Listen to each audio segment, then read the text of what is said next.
I just gave you guys the 3 violence because at the time I assumed you guys were just going to go full murder hobo or burn the building down, so I didn't get too deep into everything that came with it.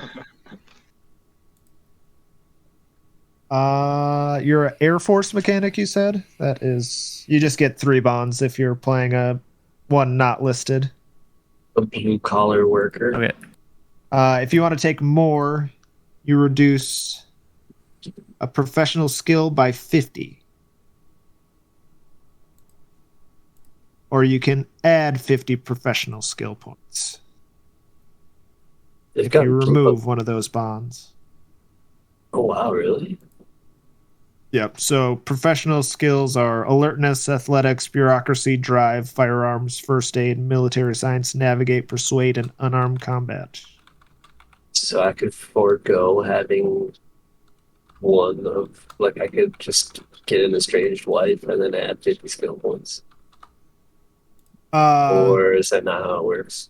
That's for building a new profession. So if you made a new character, you start off with 3 bonds, and since he's an Air Force mechanic that he didn't defined as a soldier or like a spec ops or anything like that. Oh, pilot or sailor? I don't know. Whoops. So you would have like basic like firearms training and stuff. I was talking about Dalton and talking to Alex. I was gonna say I hope no one was talking to me because I didn't hear a fucking thing. I was not listening. No, yeah, we were talking. I'm a fucking zoomer, dude. I'm doing too much shit. I'm messaging a friend while researching my character and also trying to listen to you guys. I'm trying to do way too many things at once. Your brain's gonna explode. I did that a long time ago. That's why I have to do this now.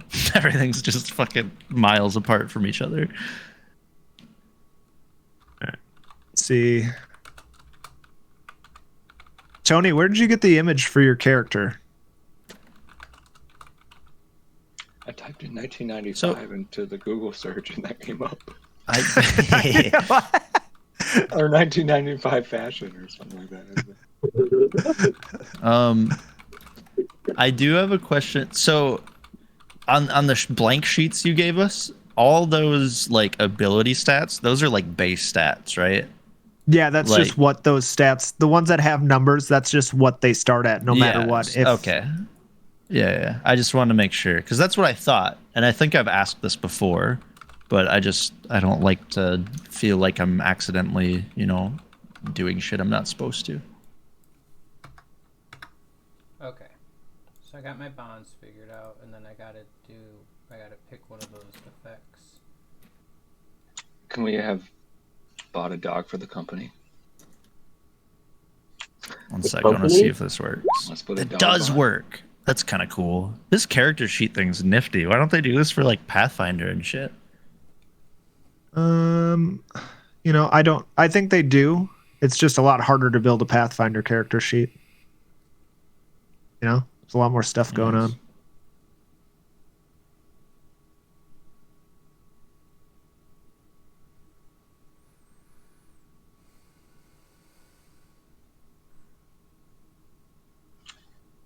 You spent a lot of time copy pasting.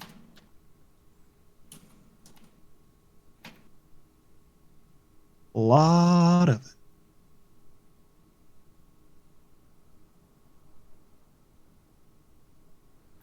What the heck? I gotta lose 5 sanity right off the bat? I guess so. This sucks.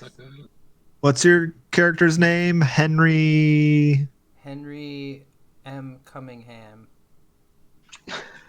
Cumming. The second, if anyone cares. I care. Thanks for clarifying. I don't. We all care on some level, except Dalton. I don't know. No, I need it specific. I'm writing this down in my little notebook so I can do a background check. What year are we in now? I mean, we will be in 2015, but once we get started, it'll be the day after what happened or the night of. I just need to do some math here to figure out when my date of birth is. But yeah, it'll be. I think it starts in late summer of 2015 when the game starts. Okay, So I would have had to been born in like probably like this, I guess. Like if you fumble healing somebody with a first aid kit, you can kill him because it causes 1d4 health. Imagine if they like Whoops. 2 health left, we accidentally kill like one of the guys. Whoopsies. I was never paying attention when you guys kept doing all those like medical rolls randomly with your 10% medical. You're like, oh yeah, I'm gonna try. That'd been really fun if you guys just kept fumbling and stabbing each other. I think I actually one time Colton did fumble and I said he just stuck a finger in the wound or whatever, but nothing happened because of it. Yeah, next time it'll be 1d4. James, in the hard experience thingy, the thing for whatever you're making the damage veteran, it says reduce your agents or remove 1 bond at the end of that. That's probably not counting like the bond that we just lost, right? Yeah, no, that would be you actually remove one of your 4 bonds you get. Okay. So the estranged bond is a campaign specific thing we're doing. Okay. Also, all your bonds are poisoned at this point because of your whatever was happening in the night floors with Carcosa and the play and stuff like that. It's caused you this creeping feeling of alienation and discomfort. My new character? Yeah, that's why I said everyone has to be Okay. somehow related to the story, because somehow it's got to all translate. So all of my bonds that I just became attached to, came up with, are all poison now? That's what you're telling me? Fuck. I mean, Wait. that's what the book says, but Okay.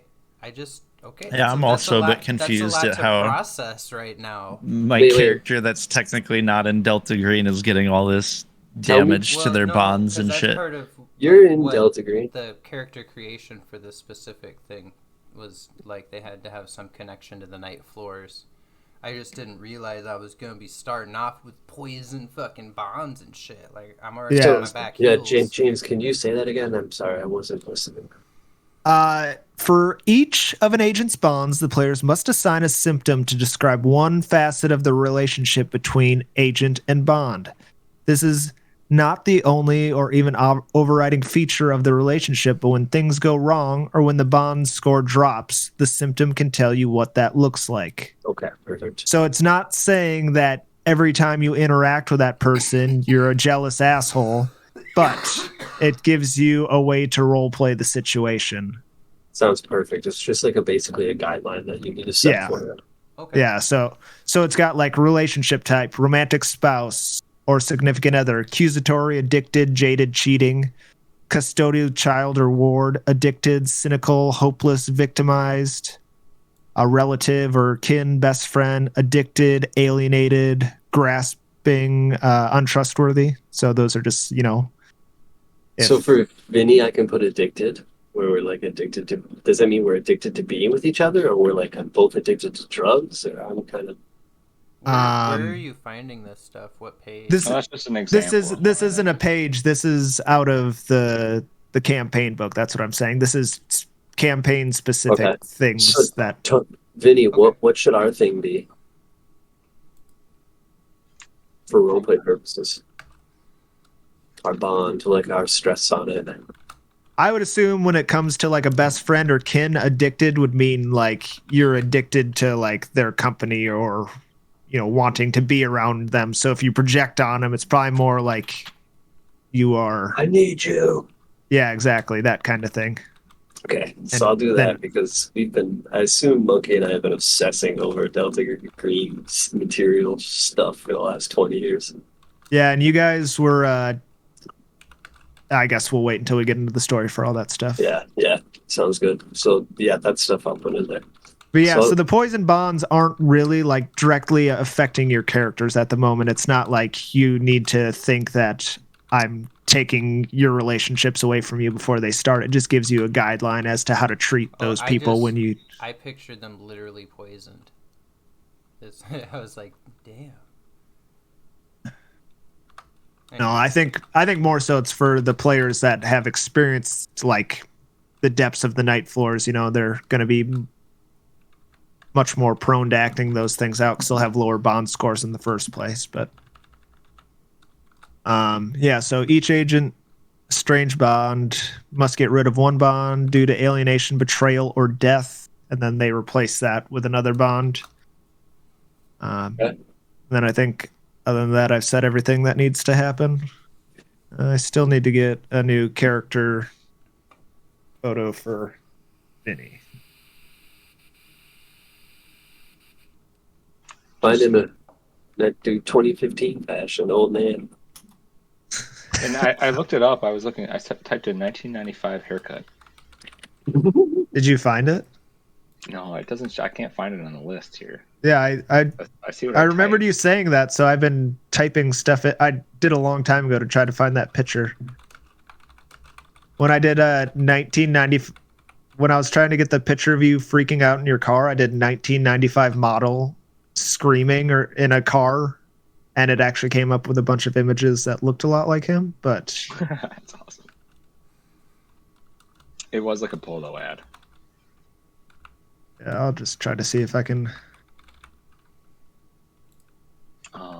It doesn't really matter, dude. Just what does he look like? 6'2". He'd be about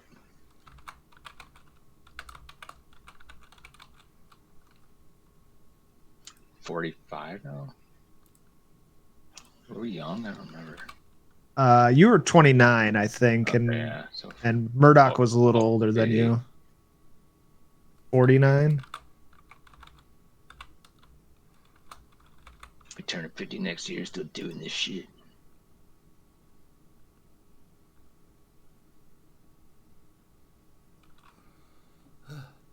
Just do the classic, like Murdoch character.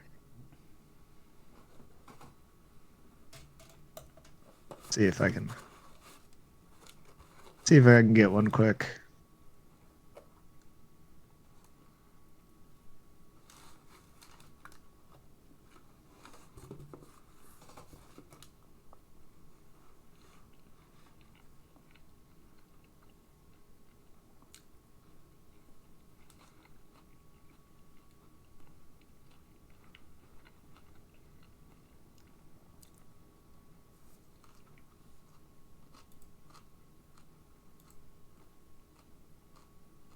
Oh, Dalton's doing something.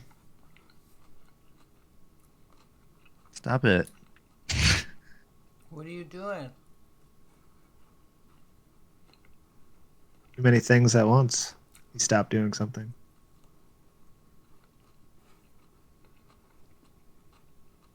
Why is your got camera not on? Mine? Yeah, James. Yeah, you, Mr. Calls people out on shit. Where's your camera? Why you hiding? Yeah, put your mouth where your mouth is. Oh. So- Yeah. Put your mouth where my butt is. Ew, gross. Grow the fuck up, Dalton. JK, stay young forever, bud.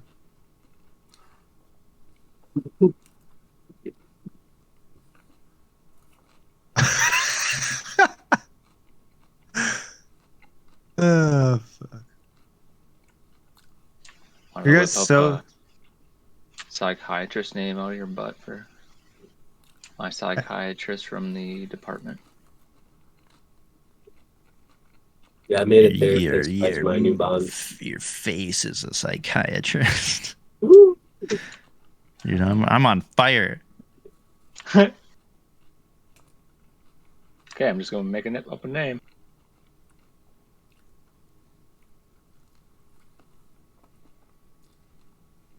Yeah, I called my therapist Natalia. Nice.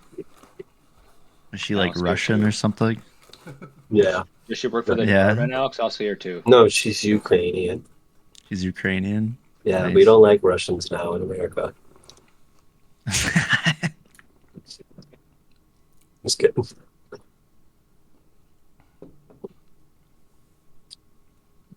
Oh boy. I'm also seeing Natalia. She works here in Delta Green. Perfect. You keep that camera on, James. Hey. Is he jerking it? Don't try to hide. Hey, Did it jump James. off again? Yeah. Oh, it did it That's again. just- You're doing it on purpose. Get a quick Hey, jerk ski. James, check it out. Got too many things going on. Ooh, you got some Fairmont Brewing. Yeah, they got their tumblers back. 2 Cool. points. 2 points. Where's it of located? the Gold medal lager. Fairmont. Yeah. Yeah. Just past downtown. I don't know the name of that street. I mean, it's Downtown Plaza, but I don't know if it's still called that after downtown.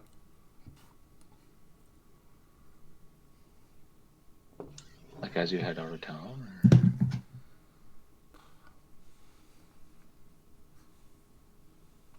So many different messages and things popping up everywhere.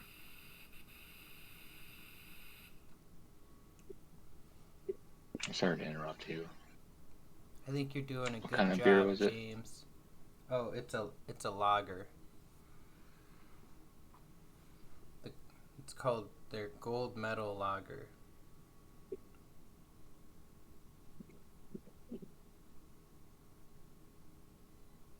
You shouldn't drink metal, dude. Don't It's tell me. unhealthy. It doesn't digest. It's bad for you. Have you not heard about whatever something silver? Colloidal silver? No, but I have heard about Bud Light Platinum, and that kills people. Colloidal silver, man. It'll cure anything. It's just like silver in water. It'll cure Coital anything. silver? Yeah. And it actually doesn't cure anything. It makes people really sick. And one guy turned like green. I was just making another sex joke because I said coital, like coitus. I love seeing Dude. Tony nod when I say that. He's like, "Yep, yep." Yep, coitus. Gotcha.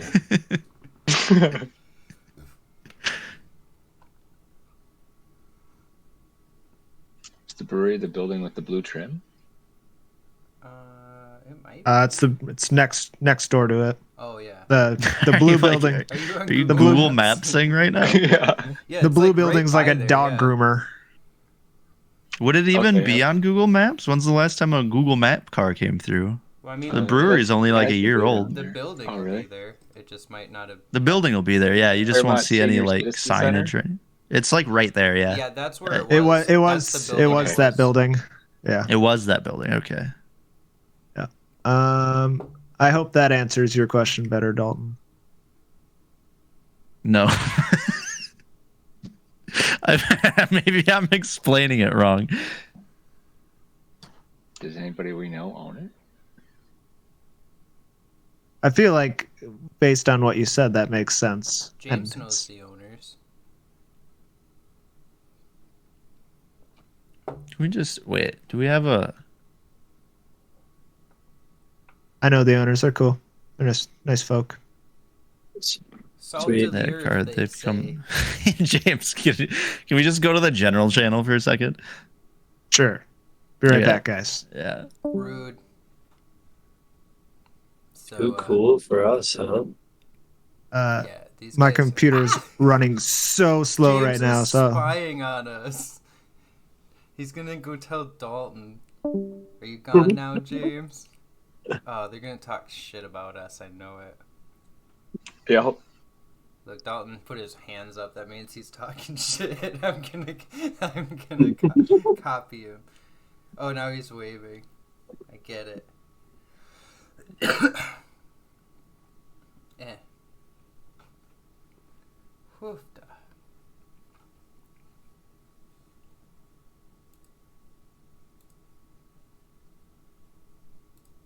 you got my picture on there now. Nice. My dude's fucking slick.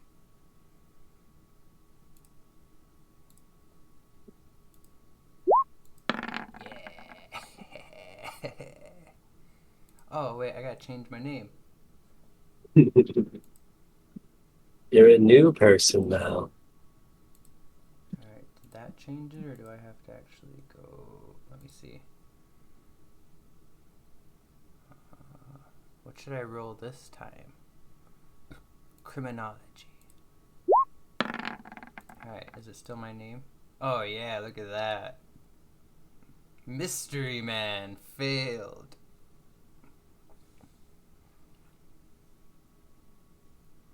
Mhm. Oh, I didn't even see my token. Ah! I win. Oh, good job. Good show.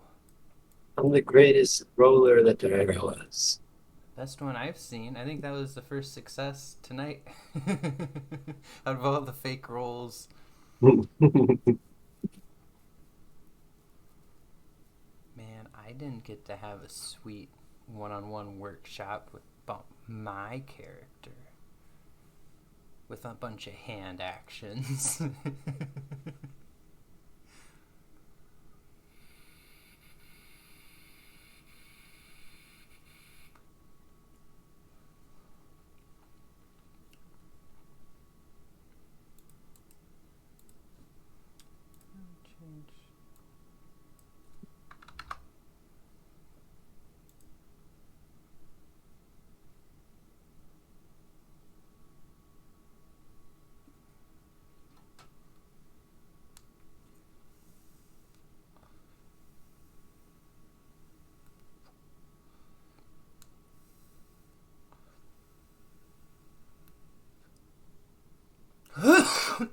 Whoops. So, you're just a soldier, eh? Yeah. Yeah, tell us your backstory, bro. I suppose we'll hear it. Yeah, Wait. I don't know if I should yet. Yeah, I suppose. Don't tell us. I'm Don't an tell enigma. us. You're gonna like show up for your first day. There's gonna be these two fucking grizzly old vets who are just weirdos.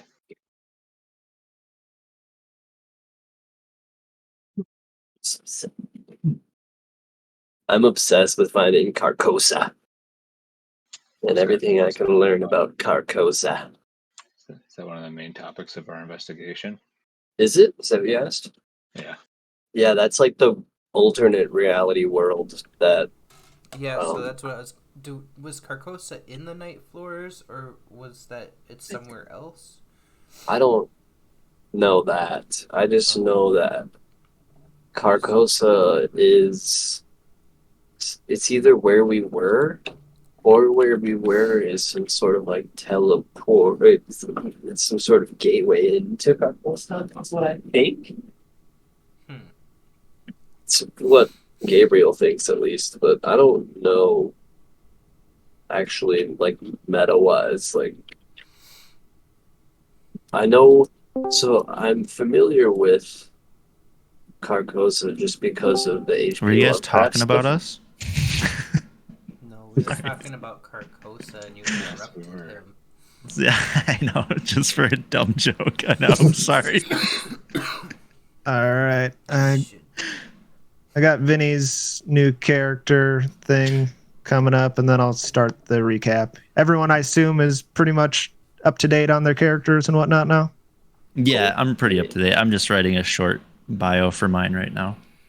Yeah. Let's go. Fucking Gabriel Gonzalez, Agent Murdoch's ready to fuck shit. Not me, but that was pretty funny. You heard it too? Yeah. Yeah, dude. What happened? Somebody tooted. I let out a squeaker. What? Oh, Oh my Jesus! let out a How squeaker. offensive! How could you do that? So Hidden distasteful. Company. I'm gonna tell my pastor about it and we're just gonna laugh. You better hope he laughs. Doesn't damn you to hell. Oh boy.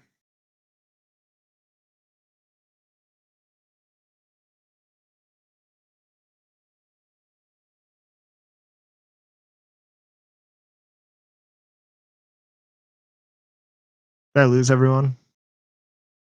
Nope. Okay. Everyone's just smoking and eating, so it's just a bad time to check. It's awkwardly. There was no noise whatsoever. Literally No, it's fine. everyone was muted. I was typing. Some people are smoking. Fucking, I think. Yeah, it's just everyone was busy. I was eating a pickle. Yeah, Yeah, pickle. what's up, James? Nothing. It got really quiet, and I was doing stuff, and I was just making sure that thing that's been constantly happening lately was not happening. We should just all periodically just quit acknowledging James. Yeah, just everyone mutes. Just make him think that he's. I did that one time for a week and James thought he died. Thought I was dead.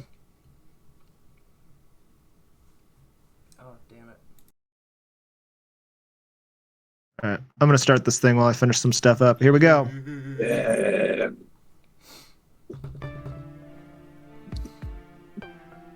On the previous season of Lost in the Pages, a Delta Anything Green happening? live play.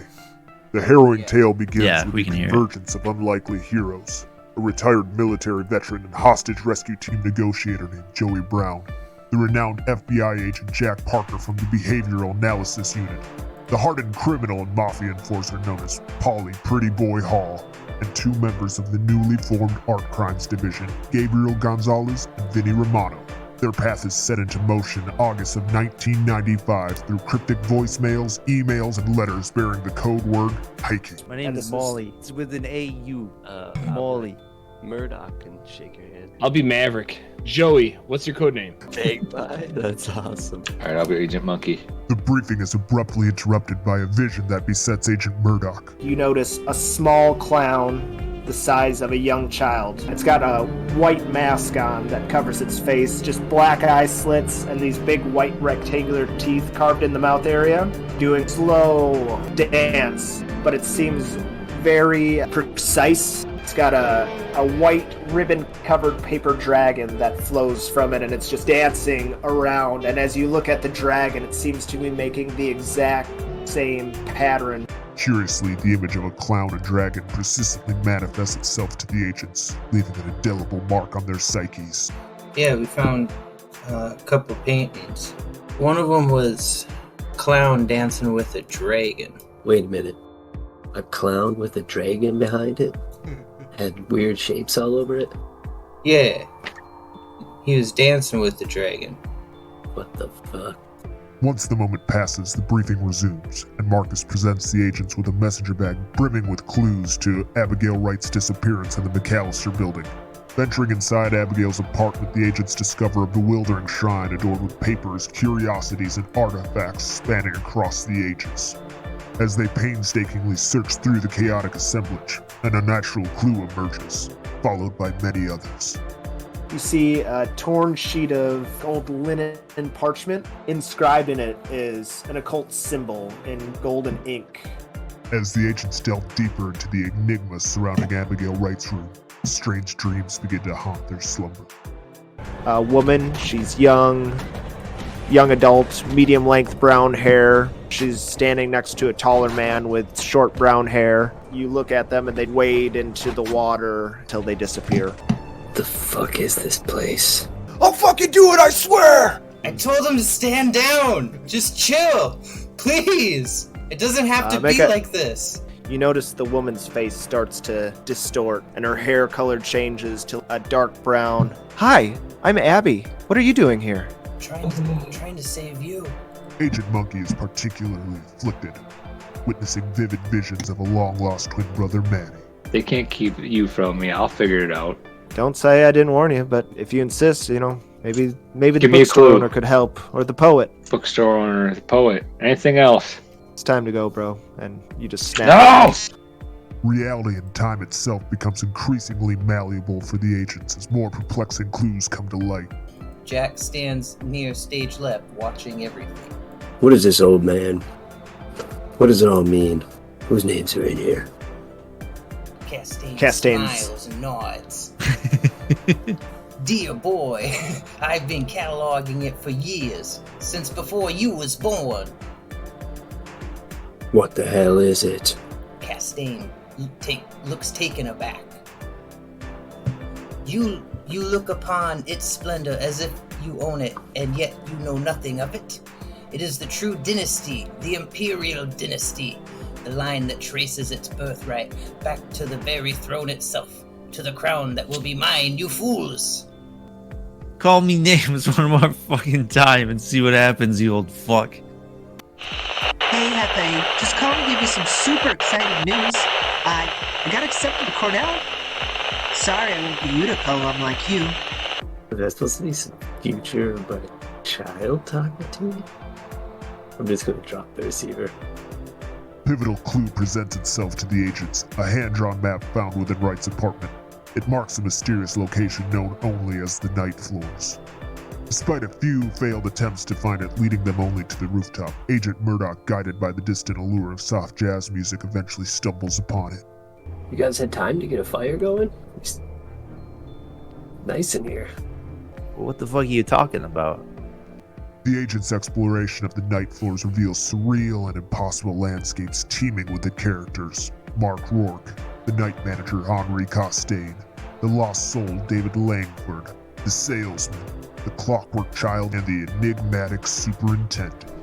Hello, how can I help you? What is this place? Oh, you're new here. Why don't you, come in and have a seat? Okay, so, sorry, I sort of misread the situation. I'm actually going to fucking take my hand and smash that fucking tray out of his hands and grab him by his fucking stupid bow collar and slam him up against the wall. And you're like, what the fuck is going on in this place? I slapped him and I was like, "You're going home, David!" And then he just came up behind me. It's like when you, it's like, oh yeah. As they continue to investigate the Night Floor's strange themes and locations continue to reemerge. On a metal plate in the front are the initials JCL. Inside is a typewriter. It's battered, portable, and it's just I'm sitting gonna in. press on the typewriter. You hit and it marks the page. You type from memory just like a line of it, and you look at it, and it seems to be the same style of print that was on those pages. It just automatically starts to spin. The needle comes over, drops down on it with a my sweet resplendence as a blue beneath the stars like a radiant hue. I only wish that I could one day see whatever happened. Most ominously, they stumble upon the alien yellow sign, a symbol of impending madness infecting those entwined with the Night Floors. The agents remain uncertain as to the true nature of the Night Floors. Is it an alternate reality, a liminal dimension bridging the realms of existence, or simply a never-ending nightmare?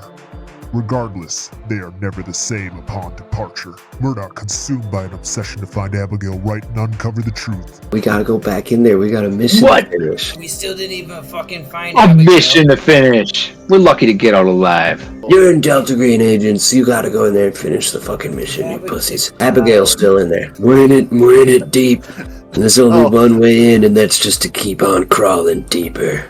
Monkey descends into a state of escalating paranoia. I'm gonna search my apartment for cameras and microphones. Who the fuck's in on this? Who's in on this? Like start opening doors, but You guys hear anything? I told you we would be watched. Magpie succumbs to mounting anxiety. I'm collapsed. I'm on the floor, in the fetal position, screaming. No! Molly's behavior grows increasingly erratic and violent. shut the fuck up! Just everyone shut up! Now listen to Who gives a shit? I'm gonna step forward and just fucking as hard as I can, just like crack her in the head with my bat. Fuck your stupid play! Agent Jack Parker vanishes within the winding halls of the night floors, his existence cast into uncertainty. As madness creeps in, the agents struggle to maintain their grip on reality. Their loved ones bear the brunt of the encroaching darkness. You never did come to get your clam and Nova, Joey. Yeah, I fucking forgot. You know how You forgot. You can't keep forgetting about your little sweeties, Joey. You know it's rough on me these days. I retired from taking care of the little ones, remember? I think it's high time someone took care of me, right? Now I have to find time at 3:45 to go get her. Go fuck yourself and then hang the phone up. Polly Hall's closest friend unwittingly becomes a conduit for malevolence tied to the events surrounding the McAllister. A screenplay entitled The Phantom in Yellow, penned by Gary Topchick, forces Polly to make a dire and fateful choice. Like the second he steps past me, I'm gonna whip out my 38 special and just right to the back of the head. With options dwindling and leads running dry, the agents launch a final assault on the night floors, resolute in their quest to find Abby and Manny and bring an end to the twisted realm. Upon entering the night floors, an agent becomes conflicted about their choices as an unfamiliar face presents himself as a known confidant. You look younger too. Time's treated you well, friend. I'm just gonna point my fucking rifle right at his chest and be like, put your fucking hands up, you son of a bitch. I don't know what the fuck you're talking about. Who the fuck do you think I am? Gabriel's unwavering obsession wins out and results in the agents overstaying their welcome and losing Agent Molly in an ominous theater. This thing just speeds in and through you. See outside of your body, this gigantic cloak of this creature reaches out and wraps around the earth and blots out the sun. The figure's cloak dissipates and you feel hot spotlights shining down on you. Look around as your eyes adjust and you realize you're no longer in the aisle. You're on a large stage. But what was that? He was just like right fucking here. The agents, now another man down, urged by Vinny's brother Manny, escape the night floors.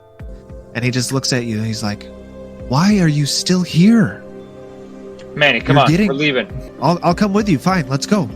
Need to find Abigail and I need to understand the night floors.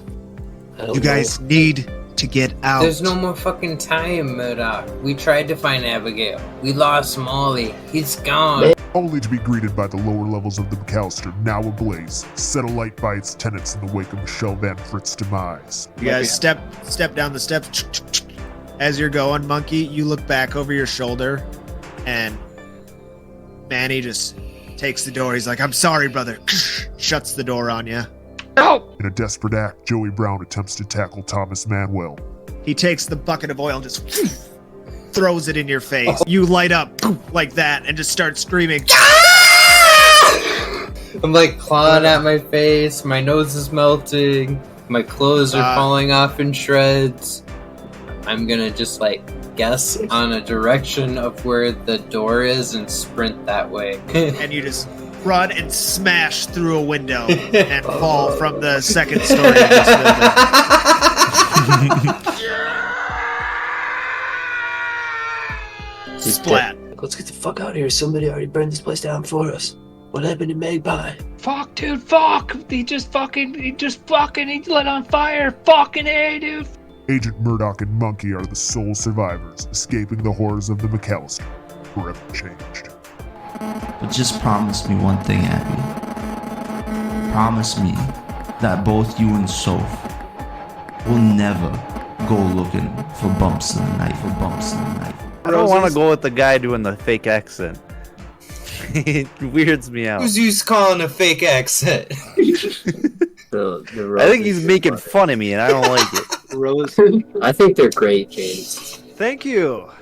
Yeah. Need some positivity Bravo. up in this. Teacher's pet. Suck up. That's right. I'm gonna live this campaign, motherfucker. Anything it takes to survive.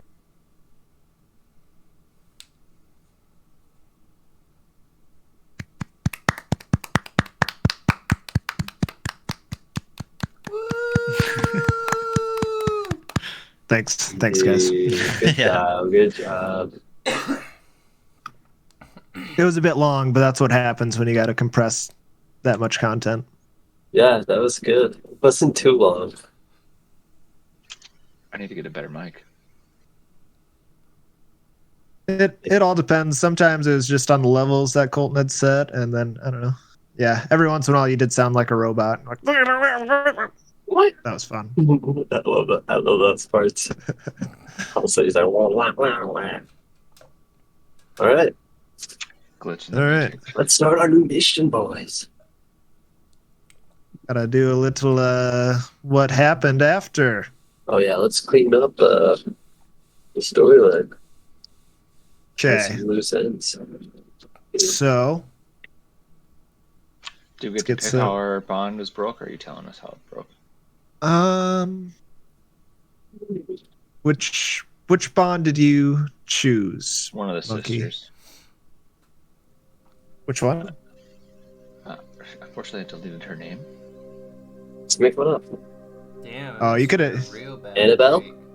It was Angelica. Right? Angelina, the young one, or was that the old one? One was 27 and one was like 39. Oh, Okay. it was a 27 then. Okay. Yeah, that works well because I have a little scene that you're gonna act out with them before the bond breaks, and she died. Cancer? No, in an odd way. Okay. Not much was reported on it. It happened in Boston, though. It's probably the fucking clown.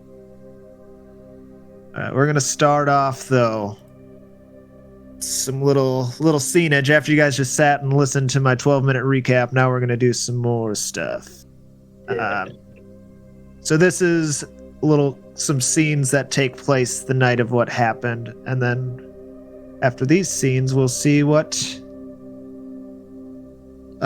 Vinny and Gabriel are doing. So the camera pans across a bustling New York City street.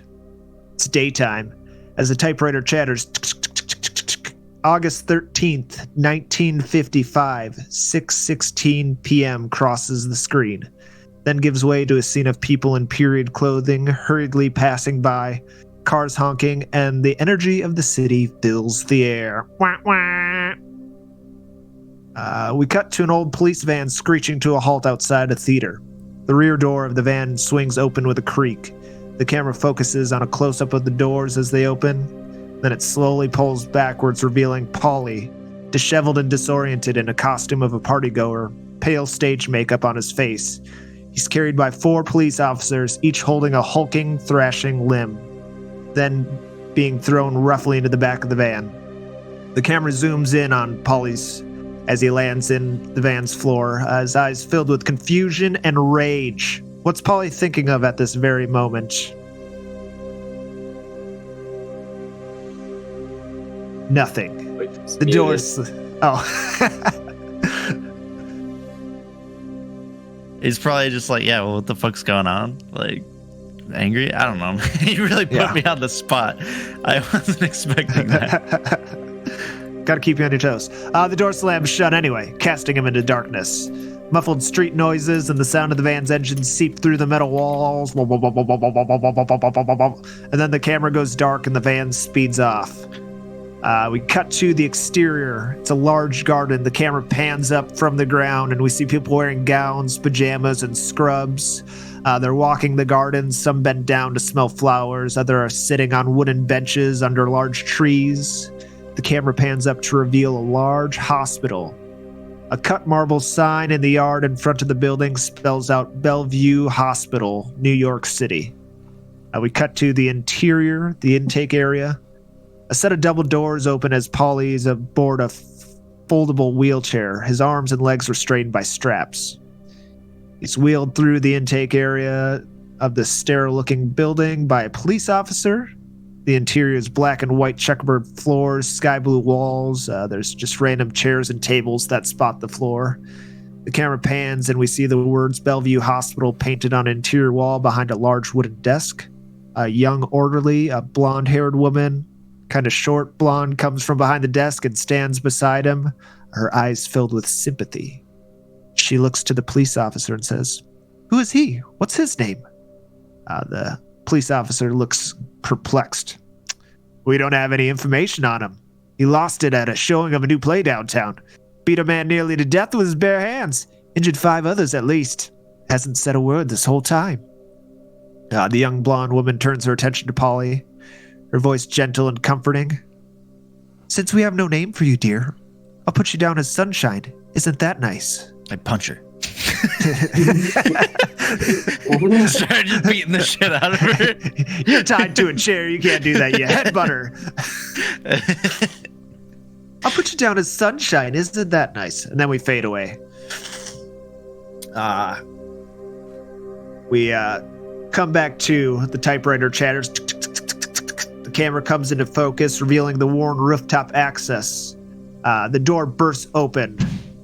Engulfed in flames, chipped gargoyles on other sides stare off in the distance. The iconic New York skyline serves as a backdrop.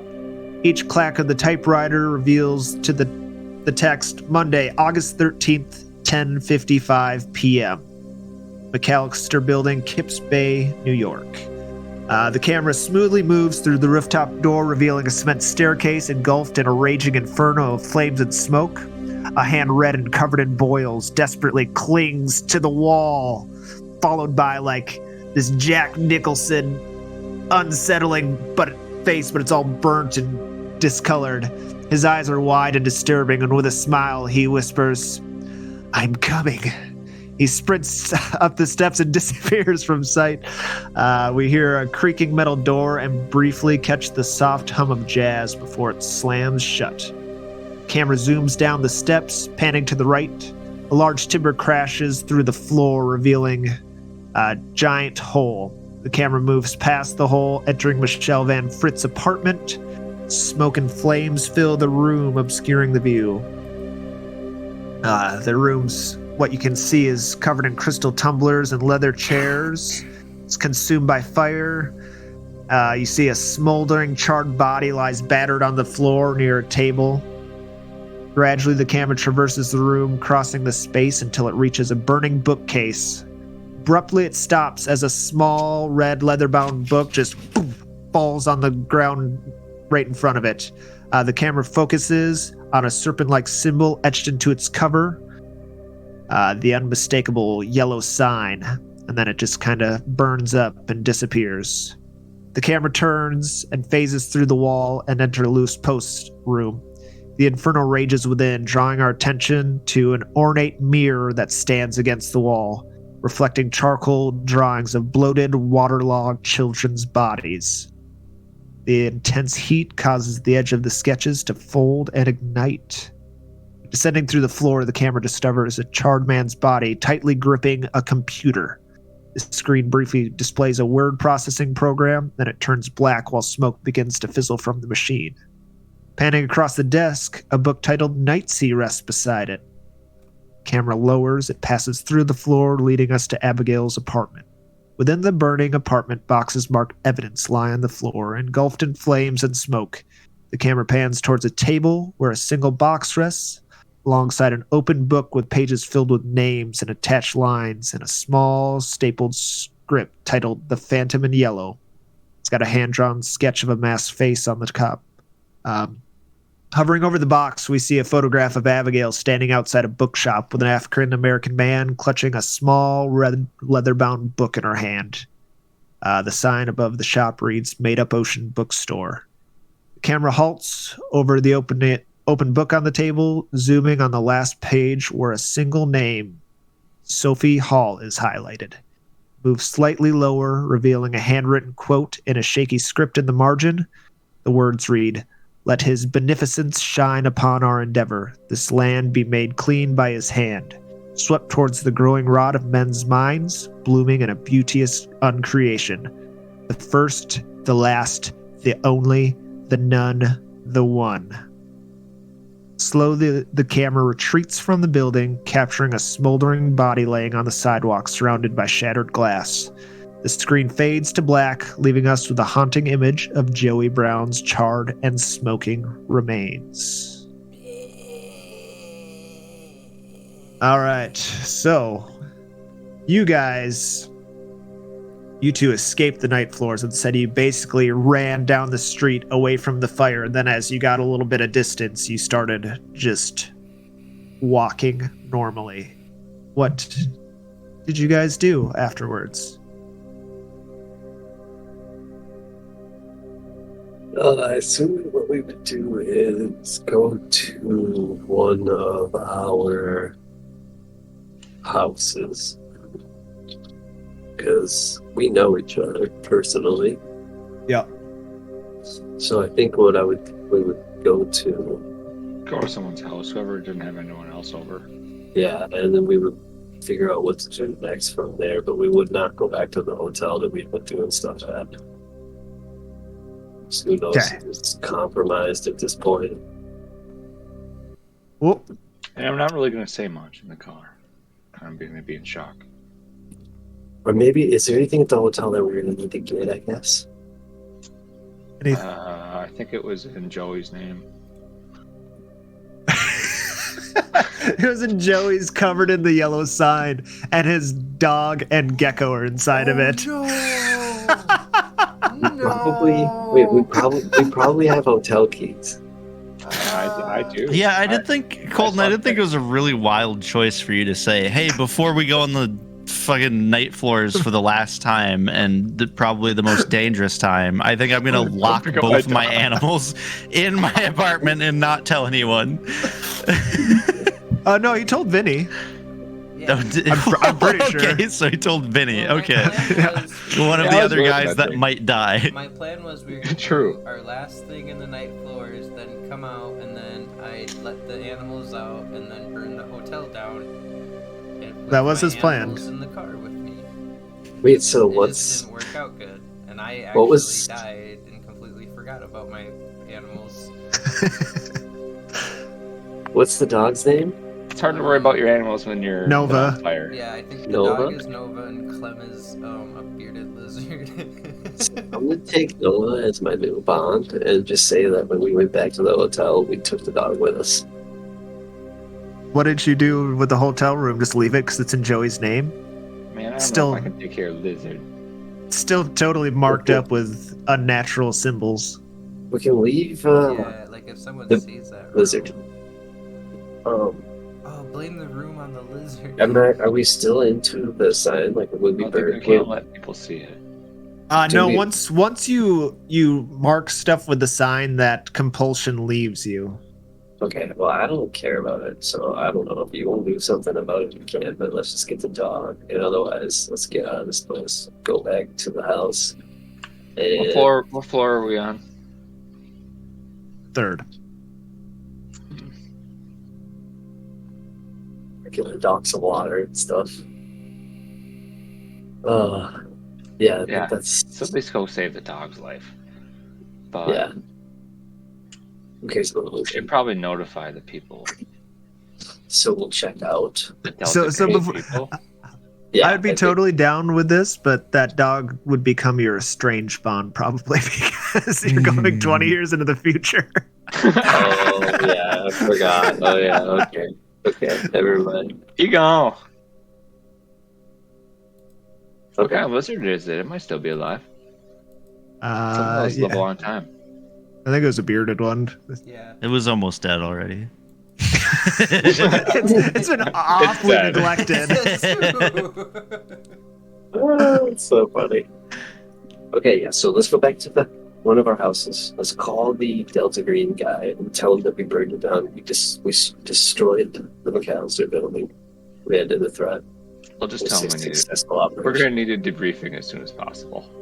Yeah, that's a good idea. We should. You go back and tell them they both just fucking shoot you both in the head. Exactly. They're like all done now. They're like, now all the loose ends are tied up. yeah. Yeah, right before they do it, they're like, you didn't get rid of every loose end. Just bah. So yeah, you want? Go ahead.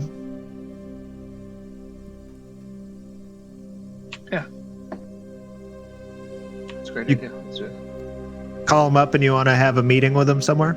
Yes, we want to schedule a meeting.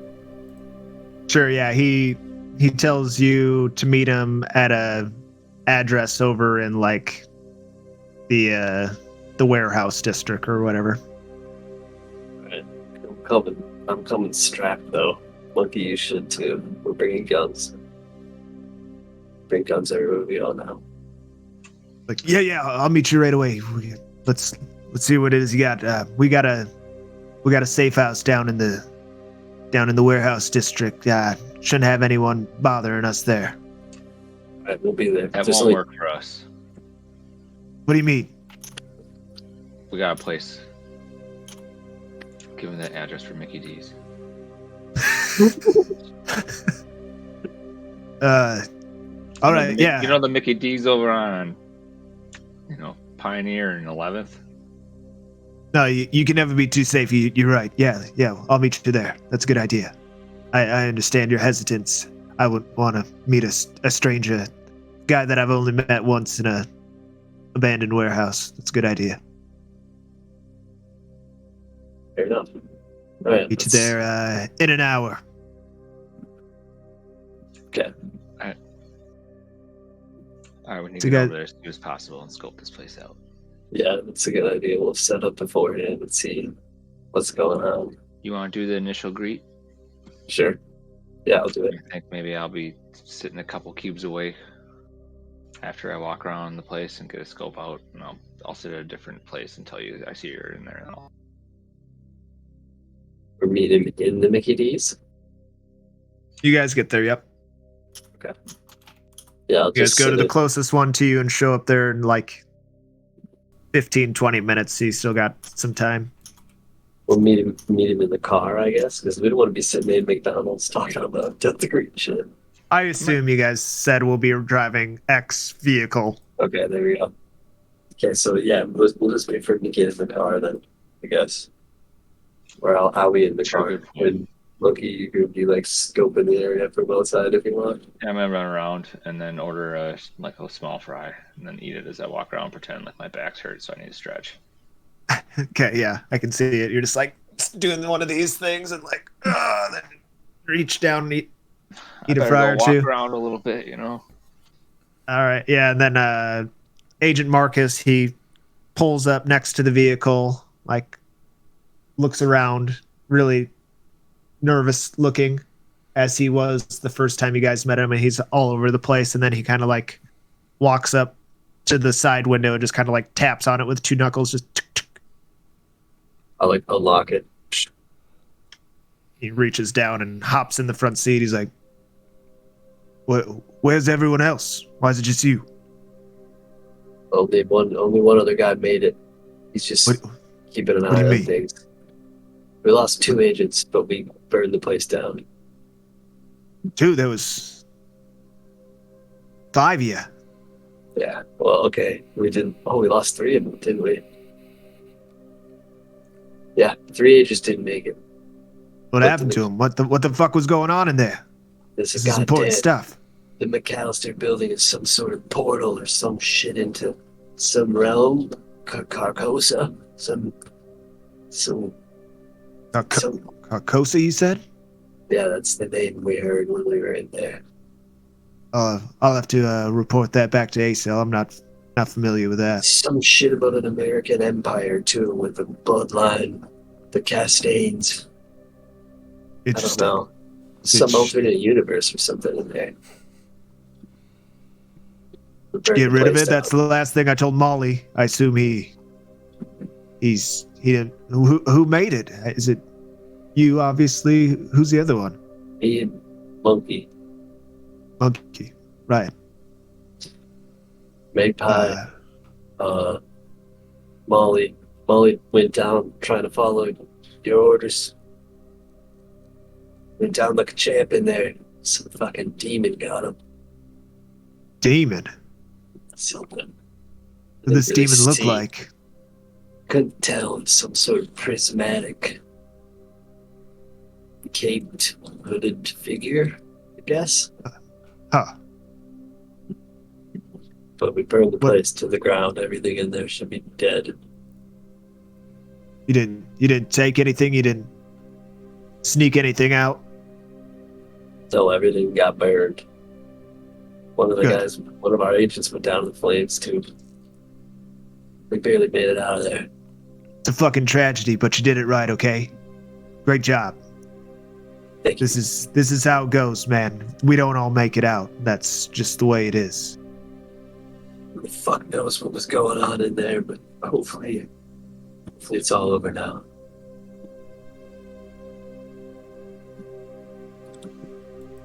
So you just uncovered some sort of portal. A couple agents went down. You burned the place. Hey guys, welcome. That's it. Basically, Talks of Carcosa, huh? We're just doing Talks I'll of have to- Carcosa, some fucking.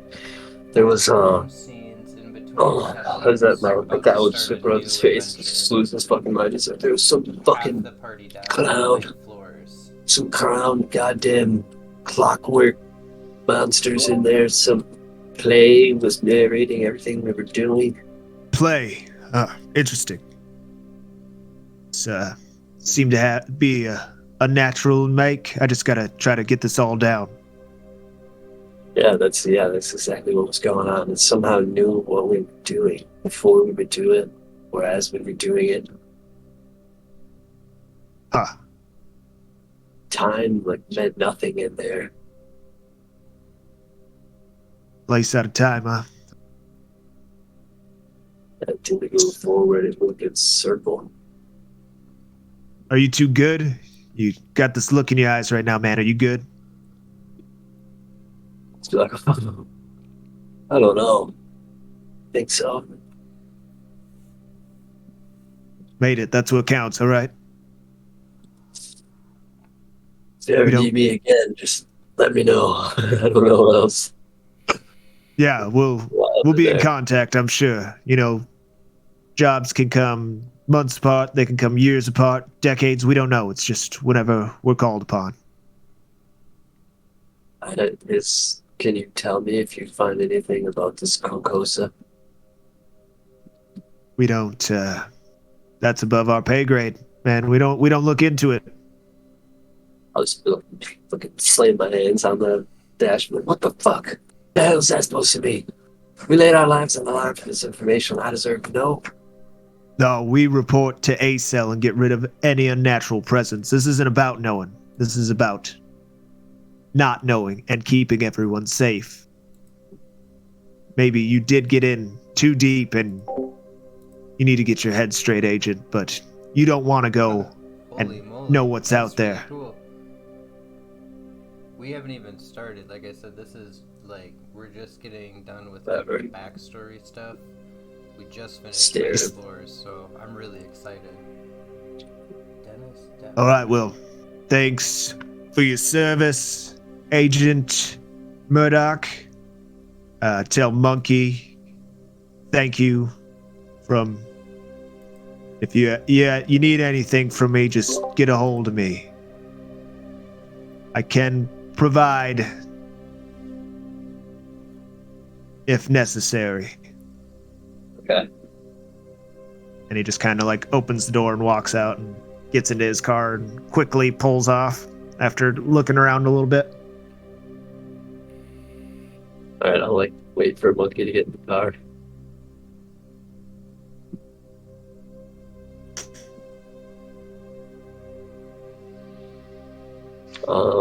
Hey, I just saw him leave. I think he came alone. Yeah. He didn't really have anything to say, to be honest. What the fuck is? Oh, He said any info? It's not gonna help us find any information. He said. Well, then what the fuck's the point of this shit? That's what I fucking said. Looks like we're on our own here, trying to figure out what's going on in there.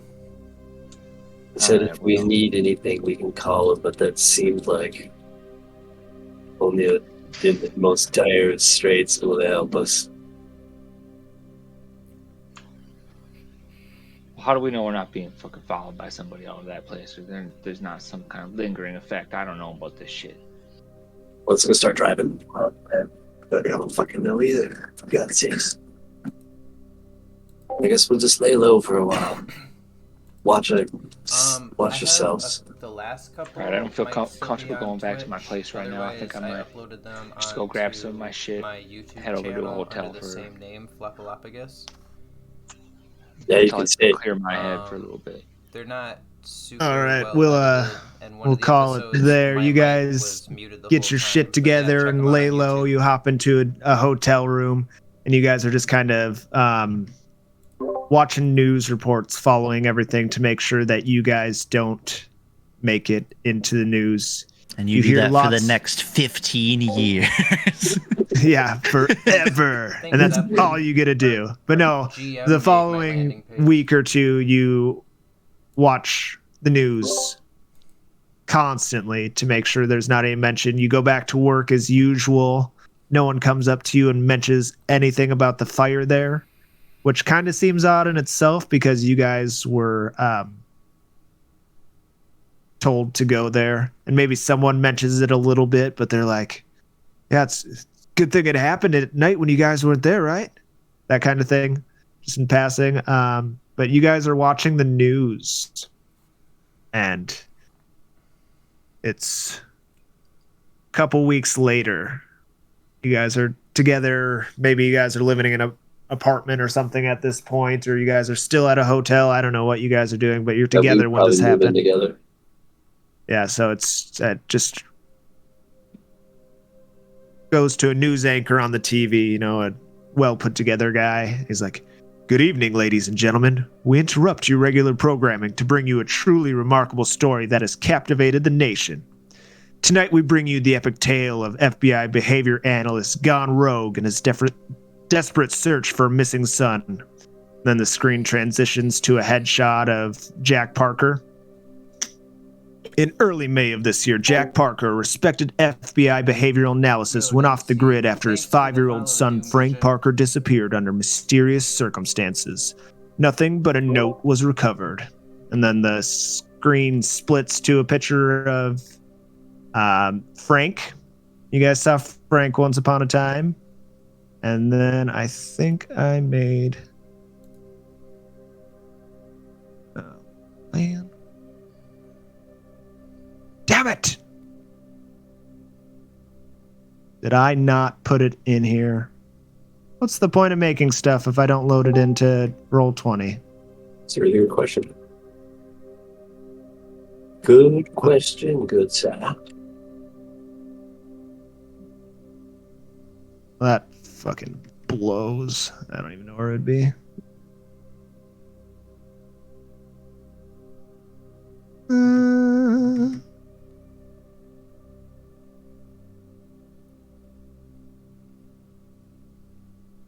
Wonder if it's an operationalis for some reason. Oh, it is. Look at that. Stupid me. Yeah, you are stupid. This pops up on the screen as they're saying that a note was left for...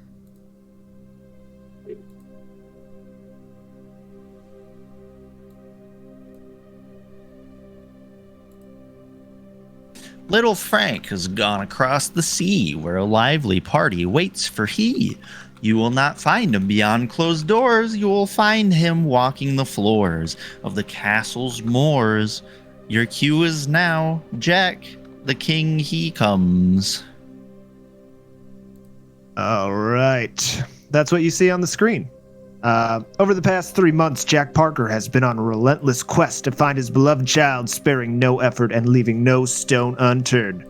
Images of missing posters, search parties, and tearful vigils flash across the screen, highlighting the community's support for Jack and the widespread concern for little Frank. Reports suggest that Jack Parker, known for his unrivaled skills in profiling and analyzing criminal behavior, took matters into his own hands when conventional investigative methods failed to produce any meaningful leads. The FBI, perplexed by Parker's sudden departure, has launched an internal investigation into the circumstances surrounding his actions. Around the time the internal investigation began, Jack Parker went off the grid and hasn't been contacted since. And then a split screen reveals news footage of FBI agents working diligently at their desks, typing and poring over notes and pointing at maps and shit like that. News anchor continues, we reached out to Special Agent Rebecca Mitchell, Parker's former colleague and close friend, for a comment. The screen transitions to an interview with a no-nonsense woman with a steely determination in her eyes. Yeah, Jack's a brilliant analyst and his dedication to work has always been unmatched. However, the personal tragedy has consumed him. We understand his pain, but we implore him to come forward and work with us to find Frank safely. The Bureau does not condone vigilante justice. Cuts back to the news anchor at the desk, a look of gravity etched on his face. Jack Parker's actions have not gone unnoticed by law enforcement agencies across the country. The manhunt for this rogue analyst intensifies with each passing day. But as we delve deeper into his extraordinary tale, one question looms over everything. How far is Jack Parker willing to go to find his son? That's that. That's what happened to Jack Parker since he just randomly left one day. Yeah, I like that. That's a cool story. Yeah, and then now... Jeez.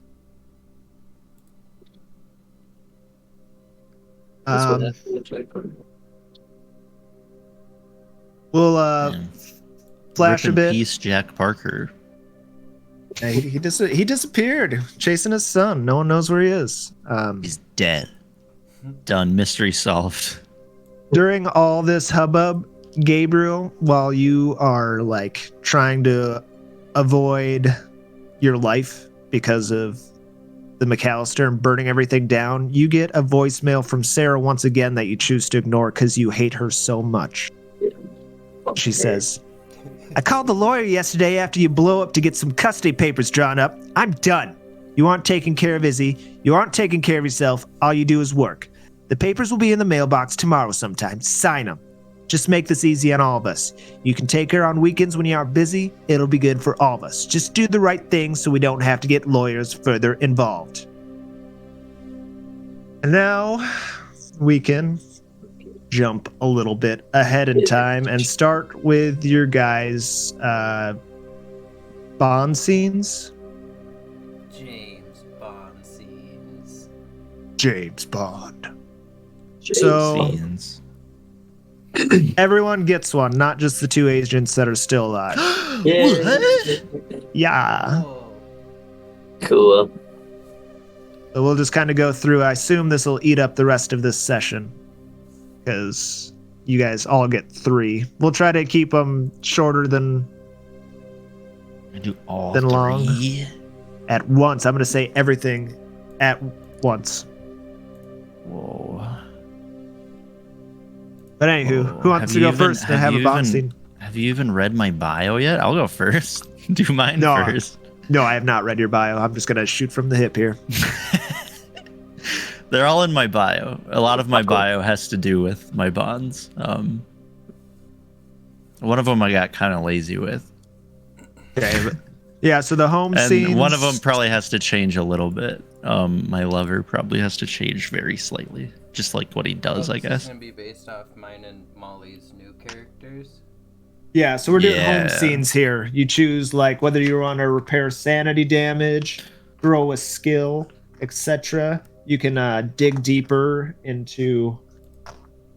You can keep investigating, basically. Trying to find the exact page as I'm talking about stuff. So, I mean, can I just get a skill then? You also, can you send me a message at some point of like that stuff we're supposed to do for this campaign specifically? Because I kind of forgot. I was working on like writing my character and I forgot what they were. Yeah, I can. Trying to find. Does anyone have the Bond scenes up, or not the Bond? I'm getting to them in the book right now. Yeah, give me 1 sec. What page is it on? 76. Okay. Home scenes. That's what we're talking about here. So the home scenes you can do in your personal pursuits is fulfill responsibilities. Back to nature. Yeah, back to nature. Establish a new bond. Go to therapy. What else? Improve a skill or stat. Personal motivation. Special training. Stay on the case. Study the unnatural.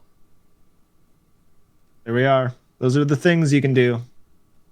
I suppose for me, I'd just do one of the first two, the taking care of business and the relaxing. How many can you All right. pick? It's a good song. So fulfill responsibilities just improves a bond score. So that wouldn't be something you even have to do because I'm pretty sure all your bond scores are full. Oh. Um, And I guess, like, lore-wise, character-wise, and story-wise, I'd probably just relax then with them. Or improve a skill, I guess. yeah, you can do that as much as you want. That would make up for all the roles that everyone else got, or that the other two Yeah. characters got to do. So I could just improve 3 skills, I guess. Is that just like I mark them basically and then do the 1d4 kind of thing? So here is the paragraph in whole. By training or studying extensively, your agent can try to boost a skill or stat. This reduces your bond, other than a bond for Delta Green, by 1 as you let other responsibilities lapse. Describe what your agent is doing to improve that stat or skill. Taking night classes for intelligence, lifting weights for strength, meditating for power, socializing for charisma. Oh, it does like that stuff. Going to physical therapy to regain stat points permanently lost from injury. Attempt a test of that stat times 5 or the skill. If the test So fails, it seems to just be about stats then, based off. you can that. do skills too. It says attempt a test of that stat times 5 or the skill. If the test fails, I don't want it. I'm just gonna tend to my relationships, even though they're not damaged. I'm trying to Okay. be a good, healthy person. I'm checking in. All right. So what are you doing? What's a fulfill your responsibilities? What are your responsibilities as a character? Who is your character? My character is Sophie Hall. I am the daughter of Polly Hall. I survived the slaying of my mother and went into foster care after that. And after I went to foster care, I met my childhood best friend, Christine, in foster care, who also watched her mother die in a violent mugging. And that's how she became orphaned. So we bonded over that, became very tight, close friends. We reached puberty and developed romantic attraction to each other. We became lovers for a while. But after high school, Sophie didn't know what to do. She wanted to see the world and be a part of something. So she joined the military. She joined the Air Force. But her friend Christine, her current lover Christine, wanted to like settle down, have like a normal life, didn't want to travel. It caused a lot of tension being long distance and trying to work through that. So they decided to not date anymore, but they're still great friends. So that's her first bond. Her second bond, she met at in the military. A man named Nathan joined her unit, and he is a fellow Air Force mechanic. So he's sort of just like her work husband. They like to flirt with each other, joke with each other. They spend all their time together at work, and it's really nice just having someone who understands the military life and the mechanic life and kind of like just gets it. So, you know, it's someone to vent about work stresses and military stresses to someone that really gets it. And then her final bond is her lover. She made a lover, Chris. I see that you can pull up my stuff now. Her lover, Chris. She met actually like as a local around the base that she was on in upstate New York. And he's a bit thuggish. He's a bit of a strong man, a bit of a macho man, a bit crude and rough around the edges, and sort of reminds her of her dad. And she wants to help him with like his drinking and help him kind of clean up his act. But also she has a lot of unresolved trauma. So even though she wants to help him, she can be violent and have outbursts and has a lot of her own kind of cruelties in her that she's working through that he wants to help her with. And that's kind of where their relationship's at. And that is her third and final bond. Nice. They always end up dating their dads, don't they? Just kidding. Yeah. Christine looked just like him too.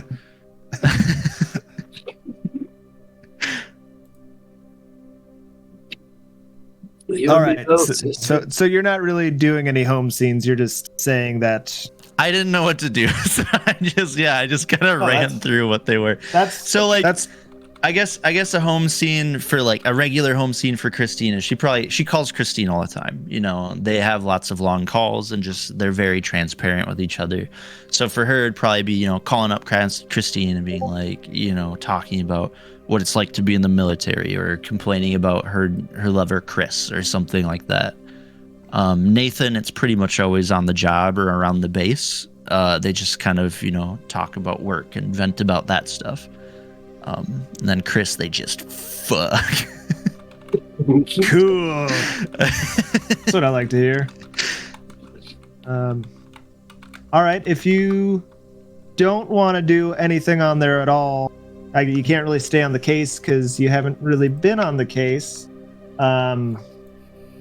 You can study the unnatural if you want, but you don't want to because you were told not to by your daddy. Yeah. So, well, I guess we'll see what my dad's literal last words were, "Don't look into that shit." It's true. Oh, but I know that you aren't looking into it, but you did. Right. Never mind, we'll find that later because I forgot what I did with that as well. I probably put it at a different stupid spot.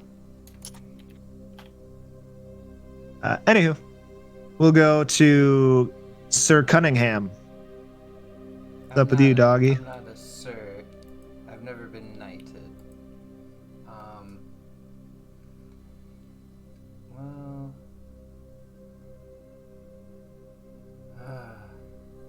Well, I suppose I'll just play. I would be out establishing a new bond, or attempting to at least. Now let me bring up my page of Southern Sands. I'd be going over yonder.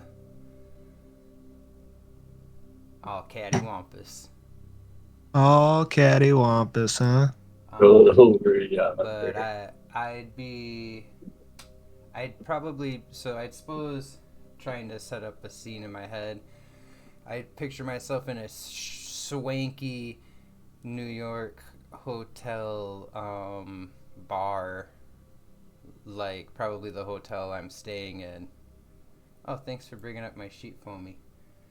You got it, bro. And I'd be having a fancy drink, fancy Southern man drink. I guess. What kind of bond are you trying to establish here? Female companionship, just a bud? One of the opposite persuasion. All right. So a straight guy. Burn. How precious. That's rude. So yeah, you're at a table enjoying some food, and you make a charisma ×5 test. Yeah, let's see what you got, dude. Allow me to introduce myself. I am Henry Cunningham the Second. I did not. I got a success. You are successful. Might I buy you a drink? Yes, a raven-haired female in a red cocktail dress is walking by, and you just kind of like brush her arm and say that, and she blushes a little bit. You are a handsome old silver fox, and she's like, "Oh, yes, I'd love that." And then my dude is like annoyingly chatty, but like he's charismatic, so it doesn't annoy people too much. But like, so he already knows one of the waiters' names or bartenders or whatever, and he's like, "William, a drink for the lady." My name's Denise. Well, nice to meet you, Denise. As I stated before, my name is Henry. What brings you here?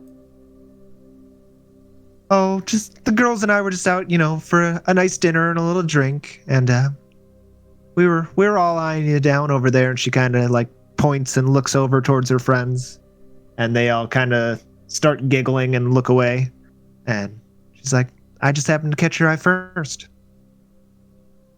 Well, bless your heart. You caught my eye the instant you walked in. Oh, you're too much, Henry.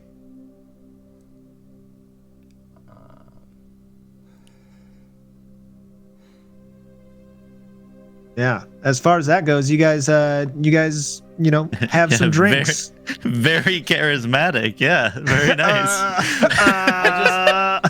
My player head caught up with me. And I was like, Yeah. wait, where is this going? And I was What happens now? No, you do establish a new bond. Her name's Denise. You can come up with whatever last name you want for her. She has a score equal to half of your charisma. Charisma, nice. And then I lose a bond, or I lose energy. I lose a point in one of my bonds, right? Unfortunately, devoting so much attention to the new bond reduces the value of one other by a D4. Okay. So roll that, and you. So Denise.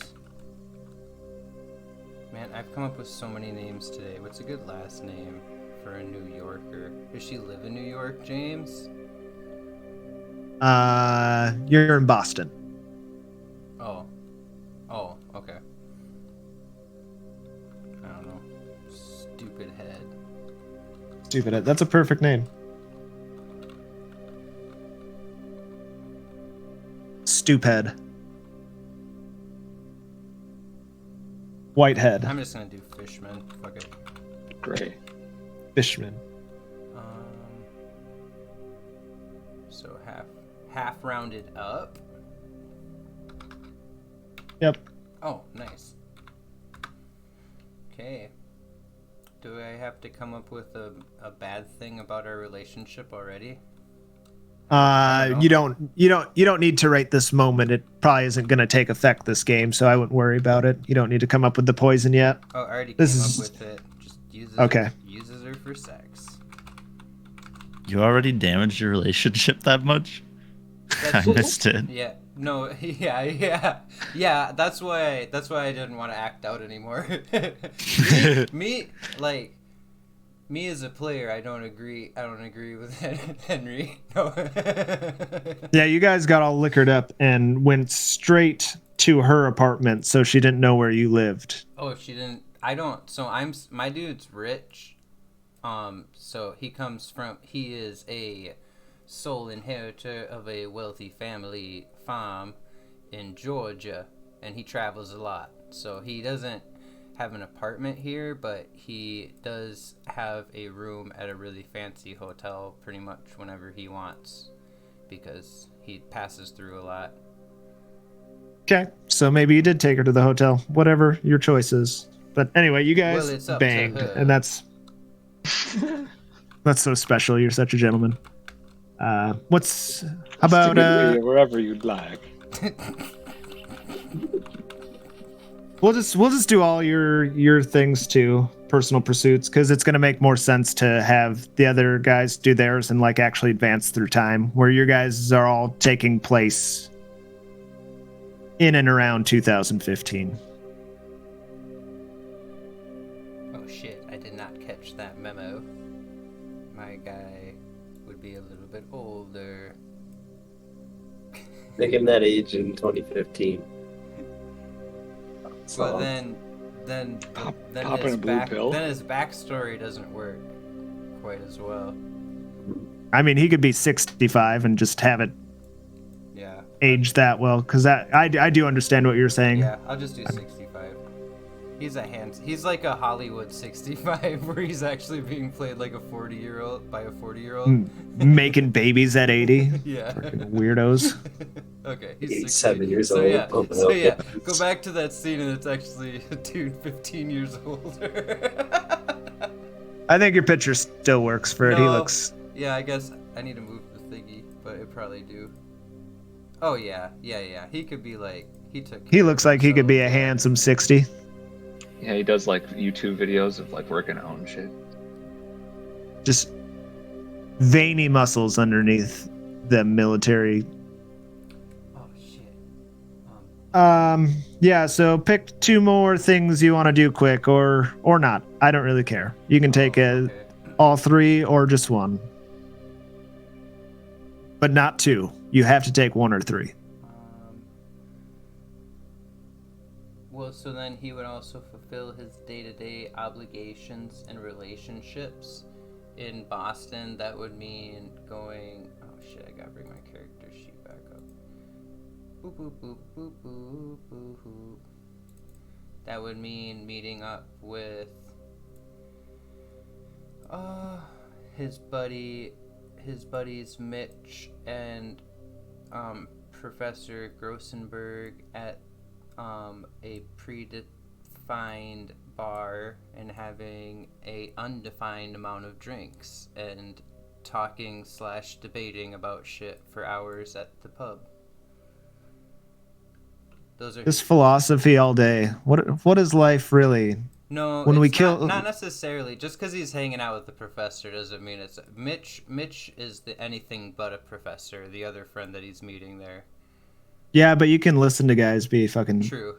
dorks. And it's not. It wouldn't be philosophy. It's ancient history with touches of the occult. Professor Grossenberg has a slight interest in the occult. Okay. Yeah. So you go there and have some drinks. Roll a sanity test. What? Success improves the bond by 1d6.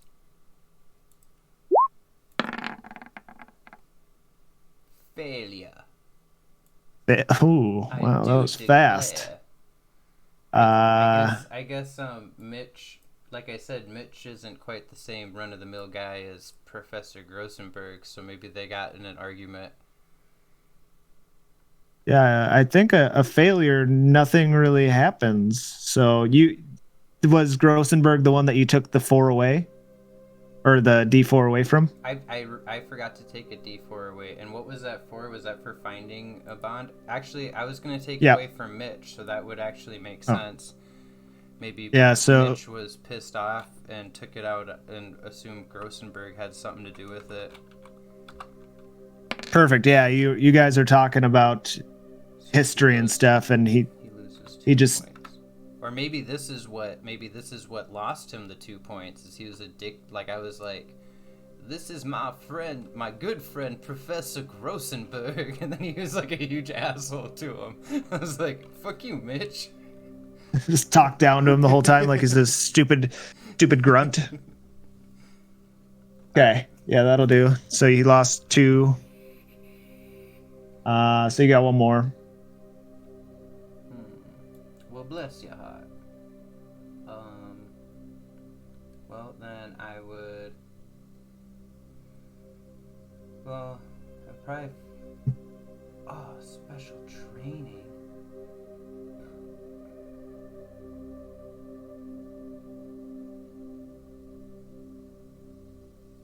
Oh, there's a lull. Why is there juicy fruit here? My dude would juicy fruit. There's some juicy fruit here. Do you see that? You don't see the juicy fruit? Oh, on the page, yeah. Yeah. It's the 90s, or because it was the 90s, bro. It's like everything else on this table has relevance, and there's just a pack of juicy fruit. Murdoch and Monkey's combined favorite gum. So my guy would then lapse into personal motivations and go gambling and drinking for a while. He'd party it up. All right. Yeah, you just go to like a strip club with some of those electronic wall games, electronic casino kind of thing, and then you're looking at titties and stuff, and you can your agent indulges in the things that he or she finds meaningful. This reduces 1 bond by 1 as you let other responsibilities lapse. Roll a sand test. Success adds 1 sanity or 1d4 for a critical. A fumble costs 1 sand. So I'm gonna take 1 sanity out of my on-again, off-again girlfriend, Christina Applegate. And You're married to an or dating an actress? is that an actress's name? isn't it? I'm sorry. Like I said, I came up with a bunch of names today, and then I had a bond get replaced, and then I replaced another bond. So I also my ex lover and best friend is Christine, so that's kind of funny though. I love it. Christina Applegate was in the. Damn it! I came up with like 3. Is it All in the Family or whatever with Al Bundy? Actresses' the daughter. names for her, and then I ended up with one anyway. Oh well. And in this world, she's a New York magazine mogul, because I didn't realize we were gonna be in Boston, so I was doing New York stuff. That's fine. It still works. You're a traveling man. You can have a network of people all across the world if you want. So yeah, now I make a sanity roll, you said? Yep. Use my sanity. God damn it, my dude is insane already. Luckily, he's not losing anything. Just a regular failure. I just don't think anything happens again. Except for you let your responsibilities lapse and lose that 1 bond score. You just don't get anything positive. If it was it's not worse. It would have been not fun, but yeah, okay. All right, that is Henry's introduction as a charismatic ladies' man. All right, Monkey, we're gonna go to you. One thing that you do every Tuesday is talk with your sisters on the phone. Did you ever project any sanity on them? Nope, just on my relationship with the brother who shut the door on me. Okay. Yeah, that freaking jerk anyway. No, I let the sisters be, but they lost some when I became a tough ass. Yeah. I'm gonna get you at every Tuesday at 8:00. You guys get on, like a conference call kind of thing, and we'll say this is just, maybe the next day, the day after everything went down at the McAllister. Because you don't want to miss out on that. You don't want to make it seem like there's anything wrong with you and have them get bent out of shape, as they're known to do. So, well, hey, ladies. So we're supposed to do a phone call? Yeah, your sister, you call Ariana first, and she's like, "Hey, Vinny, how are you today?" Oh, not feeling that great, to be honest with you, but everything's all right. But just not really in the mood to talk to Dave that long. You know how it goes. Okay. Well, I'll get Angelina on the line. I'm sorry you're not feeling good, but I know that Angie wants to say hi. And then it's quiet for a little bit.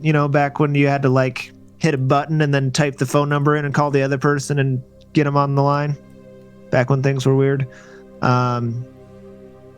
Hey, Vinny, you still there? Angelina's on the line now, I think. Angelina? Yeah, bro, I'm here. Hey, bro, how you been? Oh, I've been all right. I'm just feeling a little under the weather today. I was just gonna call and say hey, so you guys didn't worry about me too much, but I think I might just take it easy and cut the phone call short today. No, that's such a bummer.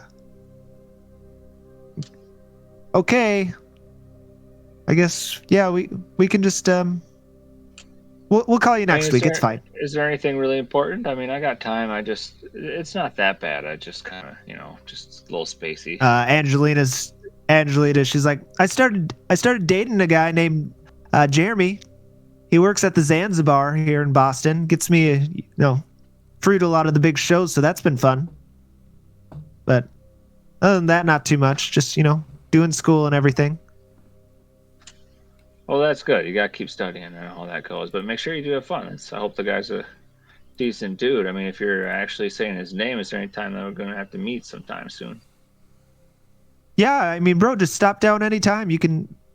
We're thinking about getting an apartment here together soon. All right, well, maybe next week we can all meet up for a drink or something if I'm feeling better. Yeah, okay, that sounds good. Yeah, we'll let you go. I'm sorry you're not feeling good. It's not your fault. Work's getting to me, I think. Anything you want to talk about? No, not particularly. Some things that I just gotta kind of think about on my own sometimes. You know how it goes. Yeah, okay. All right, Vinny, yeah. Sounds good. We'll let you go, bro. They just kind of... Later, sister. Later. They hang up. Or you do, whichever. So, is there any joint scenes you guys want to do as far as they go? There's fulfill responsibilities. I assure you guys are going to do none of the good ones. We're Back to smoking nature. weed. I keep interrupting just for the stupidest things. I'm sorry. You need to shut up, Dalton. Just kidding. What do you guys want to do though? Personal motivation, special training, stay on the case, study the unnatural, improve a skill, go to therapy. So I would like to. Just to clarify, it's just these two that can do a joint thing because they know each other. Living together, know each other, and probably have the same motivations. Sorry, I missed the point where you guys moved in together. Yeah. I missed that. Yeah, So we're dedicating ourselves to the case. We're staying on the case together. So that's like what we do in our free time. So we both can stay on the case We also together. have been studying the occult because that has to do with like anything about distant buildings or weirdness or dimensions and that kind of stories. We stockpile that shit and just read it. Okay, so staying on the case, is there any specifics of this case that you really want to like delve into? You both together, or is there separate things you want to do?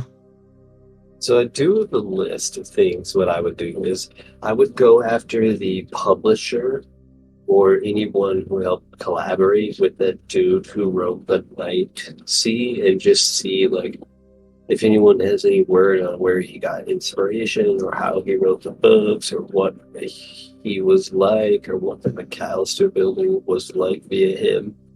And then I also would look into anyone who lived at the McAllister building on a registry, like their families, and try to set up interviews with them to find out if anything was going on weird about the people at the McAllister building or anything like that.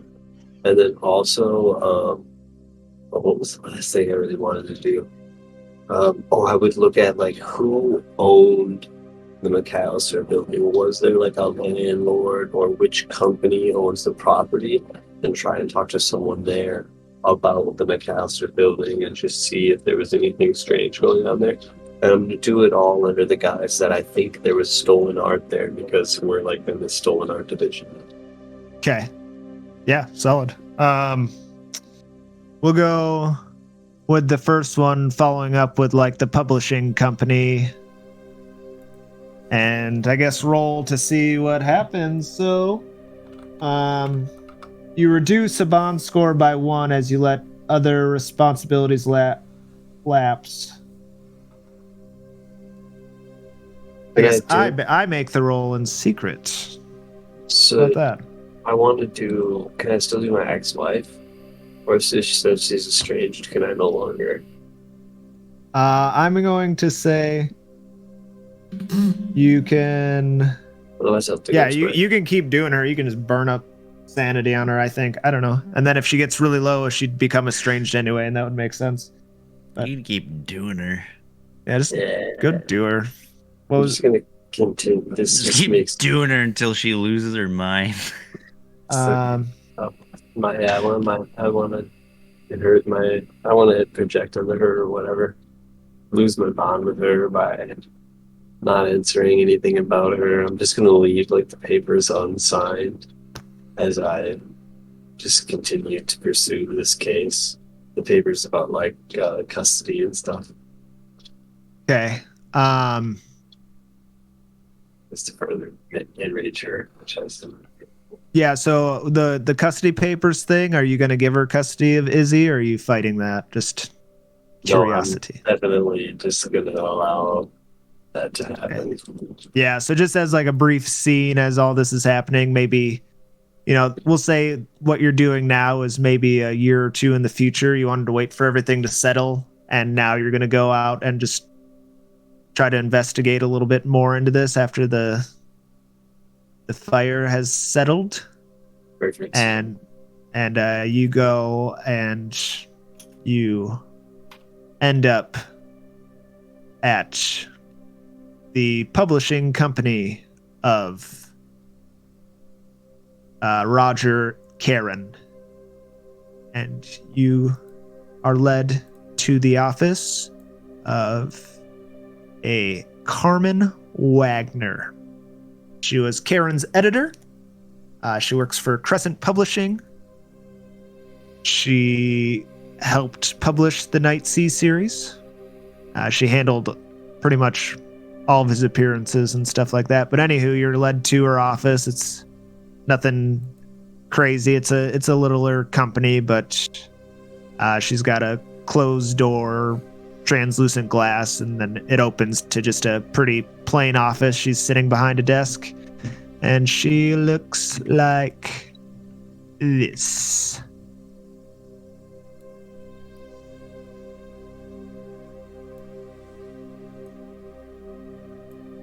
Damn.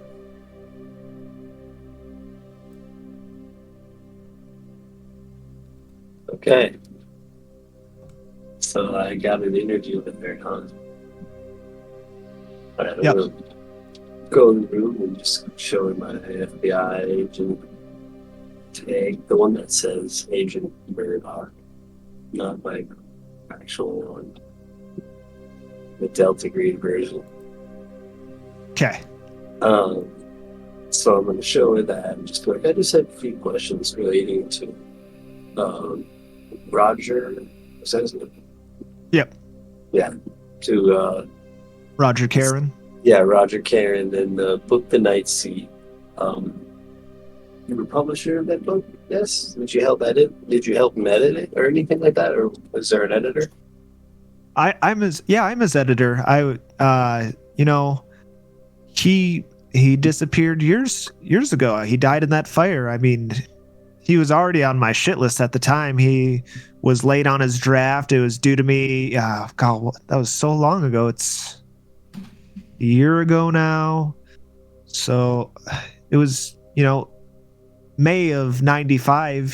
He had a draft that was due. He was supposed to be his third and final of the trilogy. It was all very strange the way it ended before the fire. He seemed to be unraveling almost. I don't know. He'd been up until around May or so. I was receiving strange calls from a number at night. And one time it was him. I'd saved the voicemails, and then I was getting other ones as well. I don't know. One was definitely him, and I don't know if the other ones were. It didn't seem to be his voice, but I'm not sure. You don't happen to have those voicemails still? I mean, it's been almost 2 years. Well, you see, I was always worried that this might come around and that maybe an agent might poke around, because I thought the way he went was pretty strange. I mean, why is it that you're looking into him now?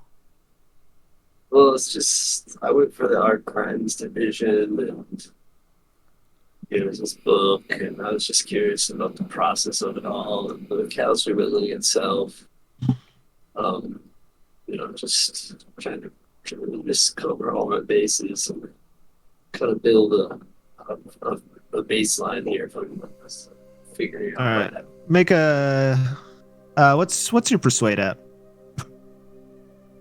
Oh, let me see. Since we're doing this joint, can I tag along and help in any way? Or at least I'll just tag along. My persuasion is 51.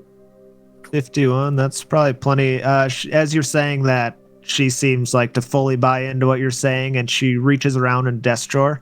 And yeah, Monkey, you can totally tag along if you want and chime in whenever. But she pulls out like a old tape for a a voice. God, what is it even called? A voicemail machine. Yeah. What are those called? Why can't I think of it? The old boxes, an answering machine. Jesus Christ, that's so funny. It's been so What a long. world. A voicemail machine. Anyway, she pulls it out and pops it in, and this comes out. Carmen, listen. I don't know if this is getting through. Listen, I found something. It's amazing. The book, it's just incredible. It's so fucking inspiring. I'm working on something new, something to do with the change. You'll see. I love it. The way things are now, the way the building, I don't know, I can't explain it. The upstairs just goes on and on. The doors keep on, I don't know, going. It's incredible. Like a Borges story. It's like living in a surreal novel. I can't describe it. The others warned me not to call. But here I am. Just wanted to say goodbye. Just tell you not to come by anymore. I won't be here. I'm hoping to move upstairs soon. To live with the others. Ebb and the others are waiting soon. Gotta go. Love and kisses. Oh, this was Roger Curran. Bye.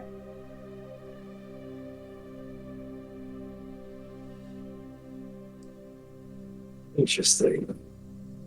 Do mind? She's like, just wait. There's more. It's not done yet. They kept calling.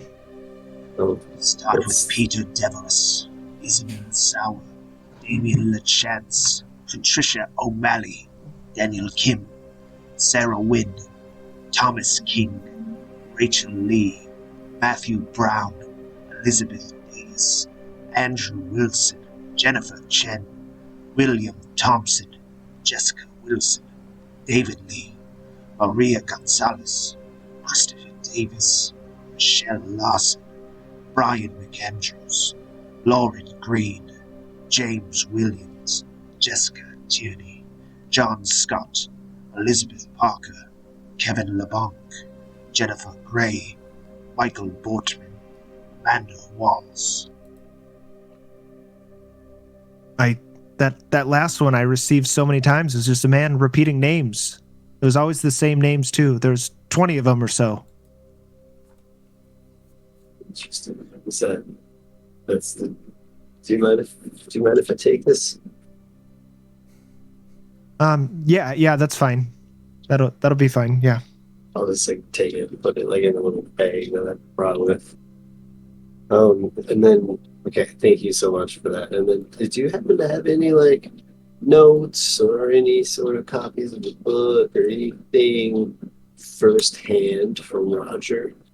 I didn't get a single draft of the last book. He didn't give me anything. Yes. I mean, the copies of his other two books are around everywhere. Yeah. Okay, well, this is... Thanks for your cooperation. Yep. You can roll a d6 minus 3. That's how much sanity you recovered for that. So 2? I said you could tag along, Murdoch or Monkey. I mean, you can do that if you want, or you can have your own scene. That's all right. I'll just take 2. Just want to get some sanity back as well? Yeah. All right. Really good. Just that place was real. Then that's what I'll say to you, the monkey. So with this tape, we know -1. you lose. No, you don't do it. Nothing happens. You just. Yeah, so you come to terms with what happened there. Maybe as you're saying, it was real. Yeah. other people witnessed it besides just us. This means a residents in the place were actually in on it. So when they were smiling at us, they were watching us. They were all in on this night force thing. The one in that building. I fucking knew it. I don't know why the hell they were burning the place down, but it doesn't matter.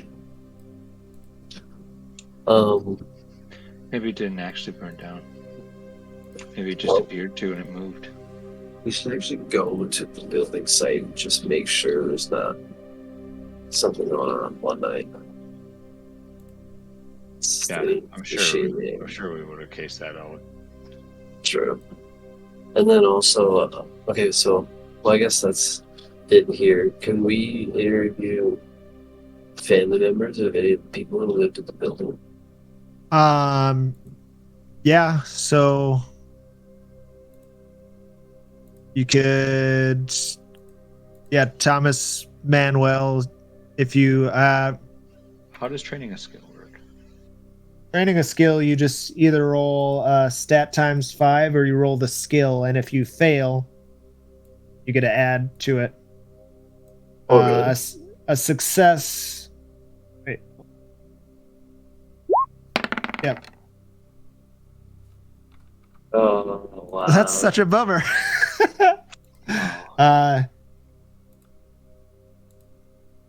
You get Correct. you get to add 1 to the skill, even with the success. 1 point. Yeah, so you go to the gun range, and that day you're just on. You're just like doof, doof, doof, doof, right in all the spots you're aiming at. And you're like, damn, I got this. And I'm a professional. Yeah, you're at 21 firearms now.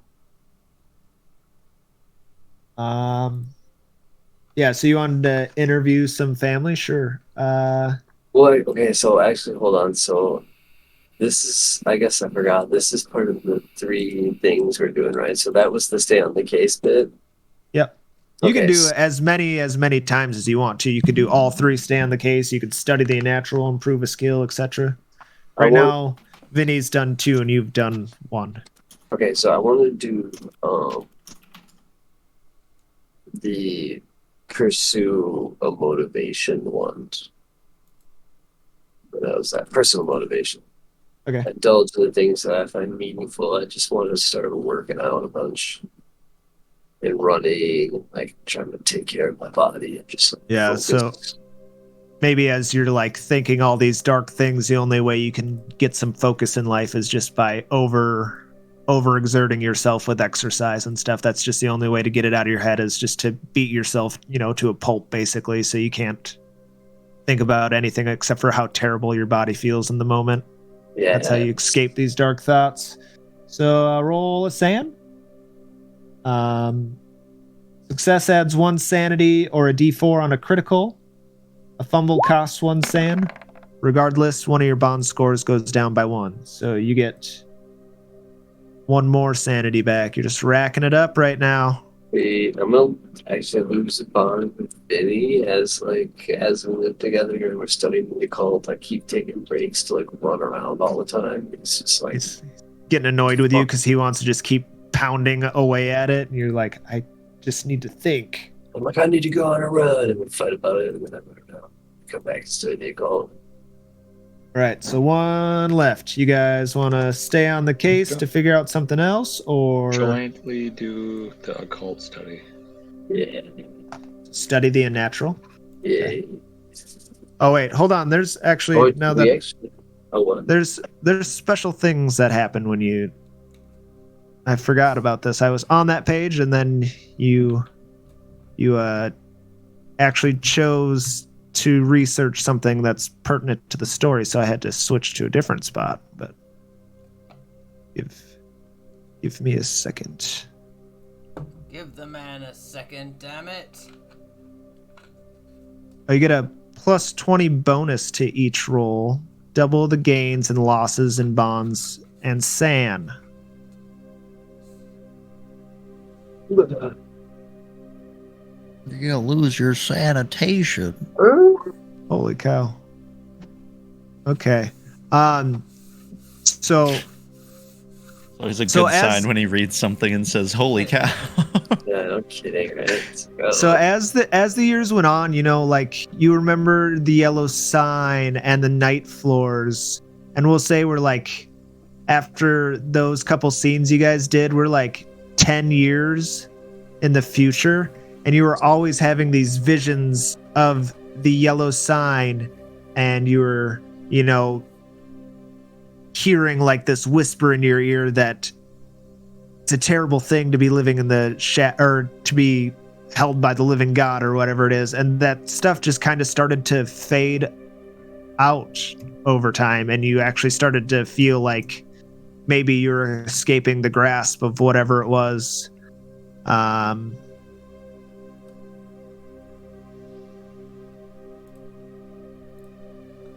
Rockin', dude. It's been 10 years. Since the accidents. All right. And you guys want to study the unnatural? Yeah. So you guys have a copy of Hygromantia. I think that's about the only thing that made it out of the night floors. Vinny would have had that. He brought it to the FBI agency, I know that much, and said that it was a prop for a play his niece was in. That's what he told one of the that's right. people in the linguistics division, as they told him that it was a book about demonology. Yeah, I'm like, oh, I'll take it on there. Weird. Can we get the book back? Can I use like bureaucracy? Vinny would have had it I in his have it, possession. 'cause I took Yeah. it because he told me the title, and I'm like, you know what? Don't read it. Oh, okay. Yeah, we studied that thing for sure, dude. Yeah, so agent can spend the vignette studying a forbidden tome, a decrypted flash drive full of shocking data, case reports from a prior Delta Green op, or some other source of unnatural knowledge. This raises your agent's unnatural skill. Okay. Cool. What is it raised by? 1d4. Let's go. Do we find out anything cool and awesome?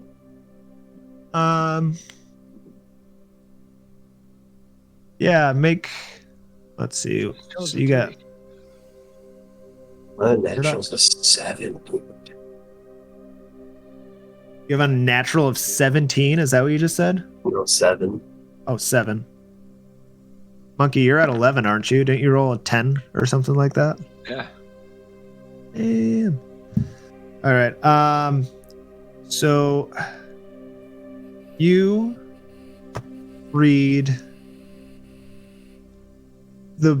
it's in Latin, so obviously you guys spend a bunch of time probably with like on the internet at this point with a translation app or something like that, or maybe you guys learn Latin to some extent so you can parse through this book and understand everything. Spanish.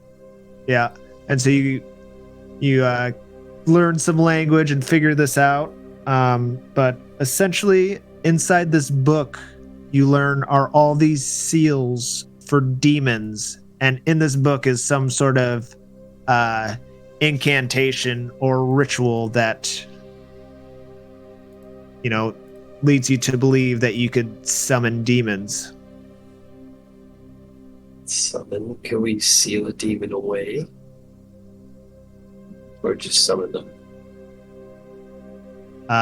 Everybody go to demonweb101.com and that's a real thing to do on your browser. This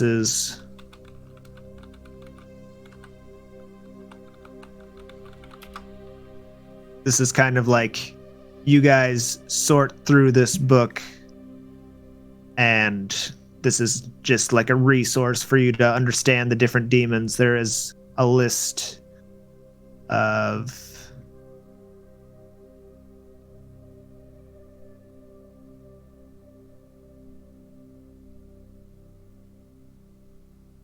okay, I get it. Hygromantia is a 15th century grimoire written by King Solomon.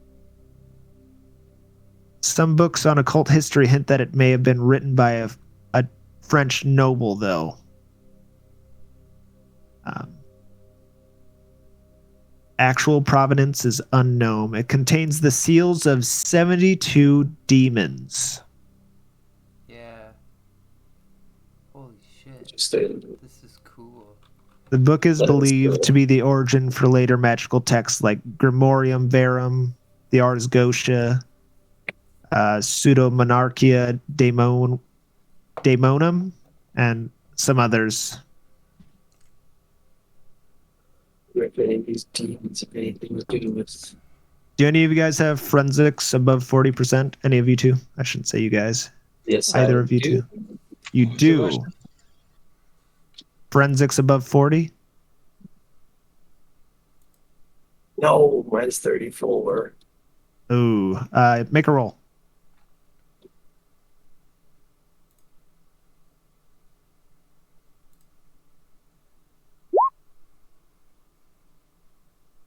And Never mind. I do have a 70. Oh, you didn't need to roll at all. So while you guys are reading and translating this book, you can tell that this book in your hands was created in the 15th century, and it looks to be almost in perfect condition. All right. So using my art history knowledge of able to date paintings so I can make sure they're authentic, I'm able to figure out which century this is from. I forget we're art history degree people. And as you guys translate it, there's all these they seemed nonsensical in like the there's all these annotations in blue ink and handwritten notes, but it all seemed like nonsense.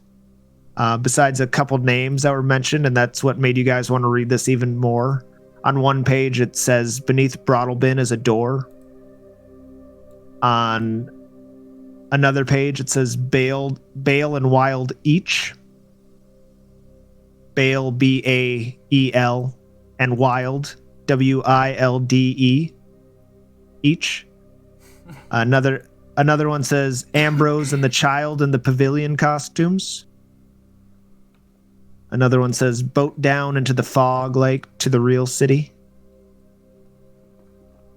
Some of these might that one might strike you, Murdoch, when you read it, because you're brought back to that dream of yours that you had where you got into that boat of the Eagle and went down into the fog and you saw a city beneath the fog lake.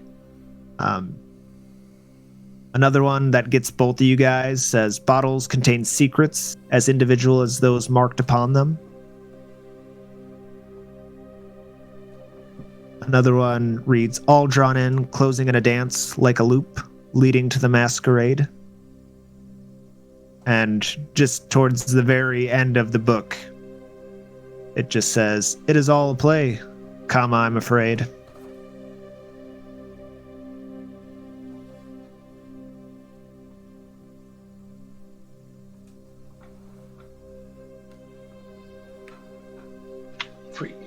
All the world's a stage.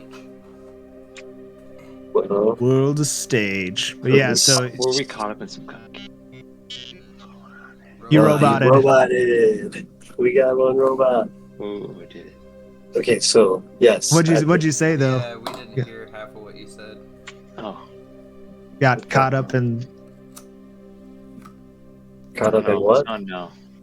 It's gone. the thought was fleeting. So I think what happened. I think what's going on here is this book. Were we stuck in some kind of cantation or some kind of bullshit, dude? We were in some demon realm. It sure seems to match up, doesn't it? It's no coincidence. This book has something to do with that place. It mentions a hole underneath Broad Alpin Inventions, bottles, people had. We saw the bottle, the pictures of the bottles, the play. The real city in a boat reminds me of a dream I had. And I'll describe the dream to him. It was like this starry ocean night, but the ocean was stars, and I was in a boat on a lake. Some people were there. I think it's been years. What has it been? 10 years since the dream, I guess. Some of the details are fuzzy. And then this masquerade. You remember they were leading up to a masquerade. There was a masquerade play going on in that goddamn dust. We were in hell. Or at least some version of it. Maybe they're trying to summon something, or it's a portal, or... This goes deep. This goes deeper than just that hotel. Should we tell the Delta Green people anything, or should we just try to... No, they won't be much help. I think that if they need our help again, they'll contact us, and maybe we'll be able to do something through them. Until that time, it's in our own hands. Alright, I guess that's... We'll just sit on this information for now. All right, that's everyone's home scenes. We're gonna finish this off with the introduction to the mission, but next, now that we have all the groundwork laid, next session I want to do kind of a long scene for each person, leading, especially like Sophie and the Southern gentleman, leading them up to why they got to what's about to happen. Yeah. I do declare. And so, I do declare. I do declare. I do not sound like that. You two gentlemen who were just doing your home scenes in around 2010, you guys were relocated to Boston as a new division of the Arts Crime Force was created there, and they wanted you guys to head it. Or maybe they wanted Murdoch or Gabriel to head, and he said he wasn't going unless he could bring his partner with. Okay. And so you guys moved to Boston. You guys are there for about 5 years, and you're working on the Gardner Museum heist still, and still haven't come up with any meaningful leads. You always find some stuff, and then it disappears. But one day, each and all of you, at different points throughout the day, whether you live in an apartment or a house or anything, you get a knock at your door.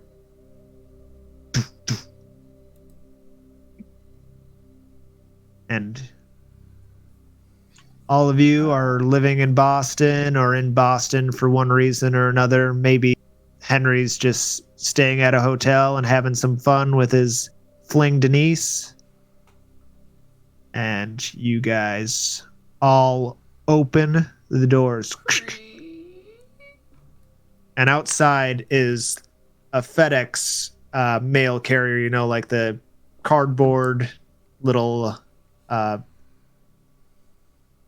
sticky tab things that you slide paper in, you know, for mailing documents. And at the top corner of it is a green triangle, which is the symbol for Delta Green. All of you know that, and you maybe gasp a little bit, and you're like, oh, fuck, it's happening again. At least Agent Murdoch and Monkey. And you open the envelope, pull out this beautiful piece of parchment, like not parchment, but fine printed and like all indented paper. It's got this handwritten kind of script on it. Looks like this. Please join us to celebrate. Oh, I can't. I need to just wait. Please join us to celebrate the 51st birthday of our friend Richard Peony. I don't know what the. Zeleny at the Gateway Bridges Restaurant, 9011 Potash Street, Boston, Massachusetts, 02121. Phone number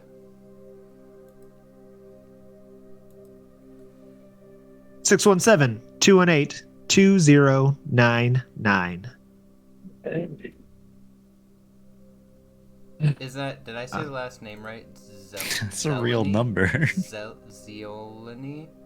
You guys should call the number and see what happens. Zeleny? James, what's that last name? Richard what? I think it's Zeleny or Zeleny, however you're saying it. I don't know. But that is a Z? Okay. Yep. Alright, well. Hey, is this Richard? What do you call him? It's really He hoping just someone would says call it. He says it to the piece of paper. Okay. He's gone now. Where'd he go? Before we He just said, "Hey, is this Richard?" Laughed, and then he just vanished. Landscapes is real. I've become more powerful than you can possibly imagine.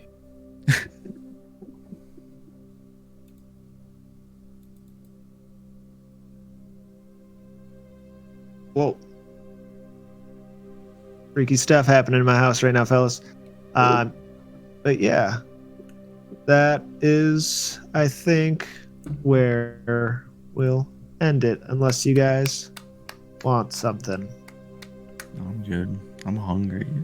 Yeah, Good night, guys. All right. Good night, fellas. Good night. Take it easy, brats. James, stay on See for a ya. sec. Okay. It was fun. See you next week. Night, guys. See ya. Night stream.